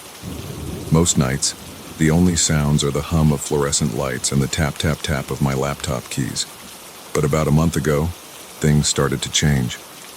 It was around 2 a.m. when I first heard it, a soft, rhythmic thumping coming from somewhere deep in the facility. At first, I thought it might be a faulty air conditioning unit or maybe a customer had left something precariously balanced. But as I followed the sound, I realized it was coming from a specific unit, 217. I pressed my ear against the cold metal door, listening intently. The thumping had stopped, replaced by what sounded like scratching, as if something inside was trying to claw its way out. A chill ran down my spine. I knew I should open the unit and check it out. It was part of my job, after all. But something held me back. An instinct, maybe. Or just plain old fear. I convinced myself it was probably just a rat that had somehow gotten trapped inside. I made a mental note to call pest control in the morning and went back to my desk, trying to shake off the unease that had settled over me. But the sounds continued, night after night. Sometimes it was that rhythmic thumping, other times, scratching. And once I swear I heard what sounded like muffled sobbing. I started avoiding that section of the facility during my rounds. I told myself it was because I didn't want to disturb whatever animal had made its home in there. But deep down, I knew the truth. I was scared. About a week after the noises started, I noticed something else. The keypad for Unit 217 was blinking red. That usually meant someone had tried to access it with the wrong code too many times. But when I checked the logs, there were no failed attempts recorded. It was as if the unit itself was trying to tell me something was wrong. I should have reported it then. Should have called my manager or the police or someone. But I didn't. Because by that point, I was too curious, too invested in solving this mystery on my own. So I started digging. I looked up the records for Unit 217, expecting to find it registered to some local business or maybe a family that had moved away. What I found instead made my blood run cold. The unit had been rented 6 months ago by a man named John Doe, an obvious fake name. The phone number provided was disconnected. The address? A vacant lot on the other side of town. Whoever had rented this unit had gone to great lengths to remain anonymous. And that's when I started to really worry about what might be inside. My imagination ran wild. Was it stolen goods? Drugs? Or something even worse? Each possibility seemed more horrifying than the last. I knew I should leave it alone, call the cops and let them deal with it. But something kept pulling me back to that unit. A morbid fascination, maybe. Or maybe just the writer in me, hungry for a good story. It all came to a head last night. I was doing my final rounds before the end of my shift when I heard it. A voice, weak and muffled, coming from Unit 217. "Help, please, help me." I froze, my heart pounding in my chest. This was no animal. This was a person. Someone was trapped inside that unit. I ran to the office, fumbling with the master key with shaking hands. As I raced back to the unit, 1,000 scenarios played out in my mind. Had someone been kidnapped? Locked in there as some sick joke? Or was this all an elaborate trap? As I reached the unit, I saw something that made my blood run cold. A pale, skeletal hand was reaching out from under the door, fingers scrabbling weakly at the concrete floor. I hesitated for just a moment, fear and duty warring within me. Then I took a deep breath and slid the key into the lock. The door creaked open, and the smell hit me like a physical force. The stench of decay, of unwashed bodies, of human waste. I gagged, fighting the urge to vomit. As my eyes adjusted to the darkness, I saw them. People, at least a dozen, maybe more. Emaciated, pale as ghosts, their eyes wide and unblinking in the sudden light. They were chained to the walls, to each other, a tangle of human misery. I stumbled backward, my mind refusing to process what I was seeing. This couldn't be real. It had to be some kind of nightmare. But the hand that grabbed my ankle was all too real. I looked down to see one of the captives, a young woman with matted hair and hollow cheeks, staring up at me with desperate eyes. Please," she whispered, her voice hoarse from disuse. "Help us." I don't really remember what happened next. I know I called 911, my voice shaking as I tried to explain what I'd found. I know the police arrived, then ambulances, the night exploding into a chaos of flashing lights and shouted orders. I sat on the curb, wrapped in a shock blanket, watching as the victims were brought out one by one. Some could walk, leaning heavily on the paramedics. Others had to be carried, their bodies too weak from months of captivity. The detectives questioned me for hours. How long had I known? Why didn't I report the noises earlier? I told them everything, feeling a mixture of guilt and relief with each word. It's been 3 days since that night. The story is all over the news now. Storage unit horror, they're calling it. Apparently, it was a human trafficking ring. The unit was a temporary holding area before the victims were to be moved out of the country. They caught the guy who rented the unit. John Doe turned out to be a local businessman, someone you'd pass on the street without a second glance. The kind of monster that hides in plain sight. I've been hailed as a hero in some of the reports. The night watchman who uncovered the horrific crime. But I don't feel like a hero. All I can think about are those people, trapped in darkness and despair for months while I sat just a few hundred feet away, too scared to investigate a strange noise. I quit my job at Secure Store. I couldn't bear to walk those halls again, knowing what had happened there. The novel I was working on sits unfinished on my laptop.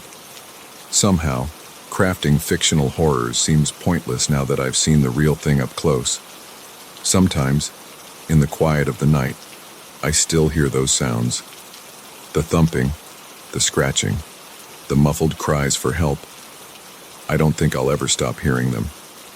I've learned something from all this. Something I think everyone needs to know. When you hear something strange, something that doesn't quite fit, don't ignore it. Don't explain it away. Because sometimes, behind those strange noises, there's real horror and real people who need help. F. The storage unit door is closed now. The victim's freed. But I can't help but wonder, how many other units are out there? How many other dark secrets are hiding behind those anonymous metal doors? And who will be brave enough to open them? The moment I opened that dusty old diary hidden in the attic, I knew I had unleashed something that could never be contained again. The yellowed pages held dark secrets that should have remained buried, and now I was trapped in a nightmare of my own making. My name is Sarah, and I'm a writer. I've always dreamed of owning an old country house to inspire my novels. When I saw the ad for a Victorian mansion on sale for a surprisingly low price, I didn't hesitate. I should have known better. The house was beautiful, with its dark wood panels and stained glass windows. But from day one, something felt off. The rooms were too cold, the shadows too deep, and at night, I could swear I heard footsteps upstairs, even though I was alone. It was during an exploration of the dusty attic that I found the diary. It was hidden behind a loose board, as if someone had tried to conceal it in a hurry. The leather cover was worn, the pages yellowed with age. I started reading, fascinated. It was the diary of a young woman named Elizabeth, who had lived in the house in the late 19th century. At first, the entries were typical teenage stuff, gossip about friends, complaints about parents. But as I read on, the tone changed. Elizabeth began writing about strange visions, figures in the shadows. She spoke of an evil presence in the house, something that watched her, that whispered in her ear when she was alone. Her accounts became increasingly frantic, paranoid. The last entry chilled my blood. In shaky handwriting, Elizabeth wrote, "He's here. I can't run anymore. God have mercy on my soul." I closed the diary, my heart racing. It was just the delusion of a troubled teenager, I told myself. Nothing more. But that night, the noises started. Not just footsteps now, but scratches on the walls, unintelligible whispers. Shadows moved in the corners of my eyes, disappearing when I looked directly at them. I began researching the history of the house, desperate for answers. What I discovered horrified me. Elizabeth wasn't the only one who had suffered here.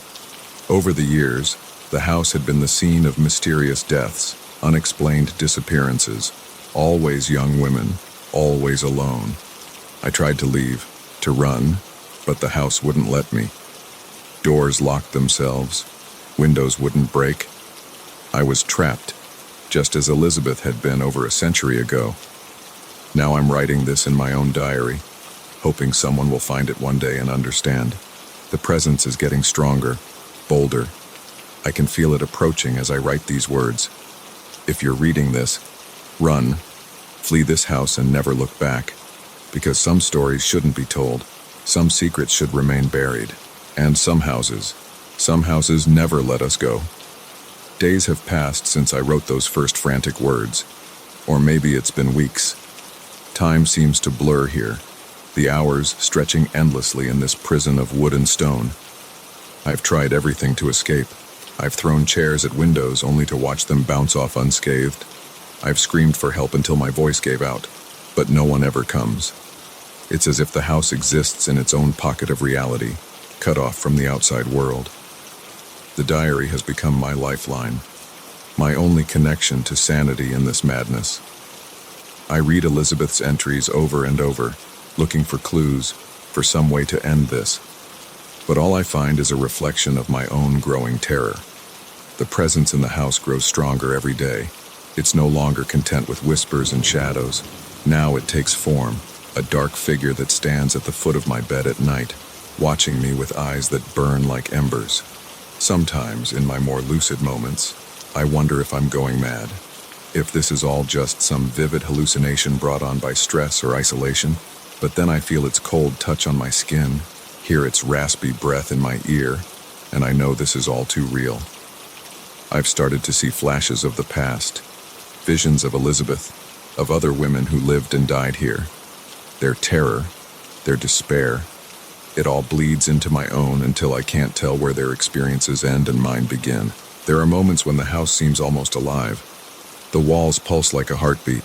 The floorboards creak in patterns that almost sound like words. It's trying to communicate, I think. But what is it trying to say? I've taken to carrying the diary with me everywhere I go.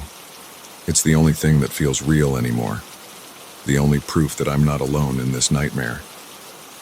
Elizabeth's words have become a mantra, a lifeline to cling to in my darkest moments. Last night, I woke to find myself in the attic, though I have no memory of climbing the stairs. The diary lay open in front of me, but the pages were blank. As I watched, words began to appear, written by an invisible hand. Join us, Sarah. Become part of the house. It's the only way to end the pain. I slammed the book shut, my heart pounding, but the words had burned themselves into my mind. Was this the answer? The way to finally escape this torment? No, I can't think like that. I have to hold on to hope, onto my sense of self. If I give in, if I let the house take me, I'll be lost forever. But oh, how tempting it is to let go, to surrender to the darkness, to become one with the shadows that haunt these halls. Would it really be so bad to never feel fear or pain again? I can feel the house's influence growing stronger, its will seeping into my thoughts. It whispers promises of peace, of an end to loneliness. All I have to do is say yes. All I have to do is let go. My hand shakes as I write these words. I don't know how much longer I can resist. The house is patient, but its hunger is endless. It has waited for centuries. It can wait a little longer. To whoever finds this diary, please, don't make the same mistake I did. Don't let curiosity override your common sense. Some doors should remain closed. Some secrets should stay buried. The house is calling me now. I can hear it in the creaking of the floorboards, in the whistling of the wind through cracks in the walls. It's time, it says, time to become one with us. I don't want to go.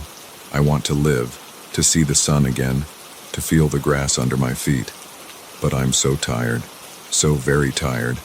If there's any mercy in this world, let this diary be found. Let my story be told. Let someone know what happened to Sarah Collins, the writer who bought a house and found a hell. And if you're reading this, if you've somehow found your way into this cursed place, heed my final warning. Run. Run as fast and as far as you can. Don't look back. Don't hesitate. Because once the house has chosen you, it never lets go. The shadows are growing longer now, reaching for me with inky tendrils. I can feel the house's heartbeat in my own chest, its whispers drowning out my thoughts. I'm sorry. I tried to resist. I really did. But in the end, the house always wins. Always. The pen falls from my hand. The diary closes for the last time. And as the darkness engulfs me, as I feel myself becoming one with the very walls that imprisoned me, I have one last coherent thought. Some stories have no happy endings. Some houses keep their secrets forever. And now, I am one of those secrets.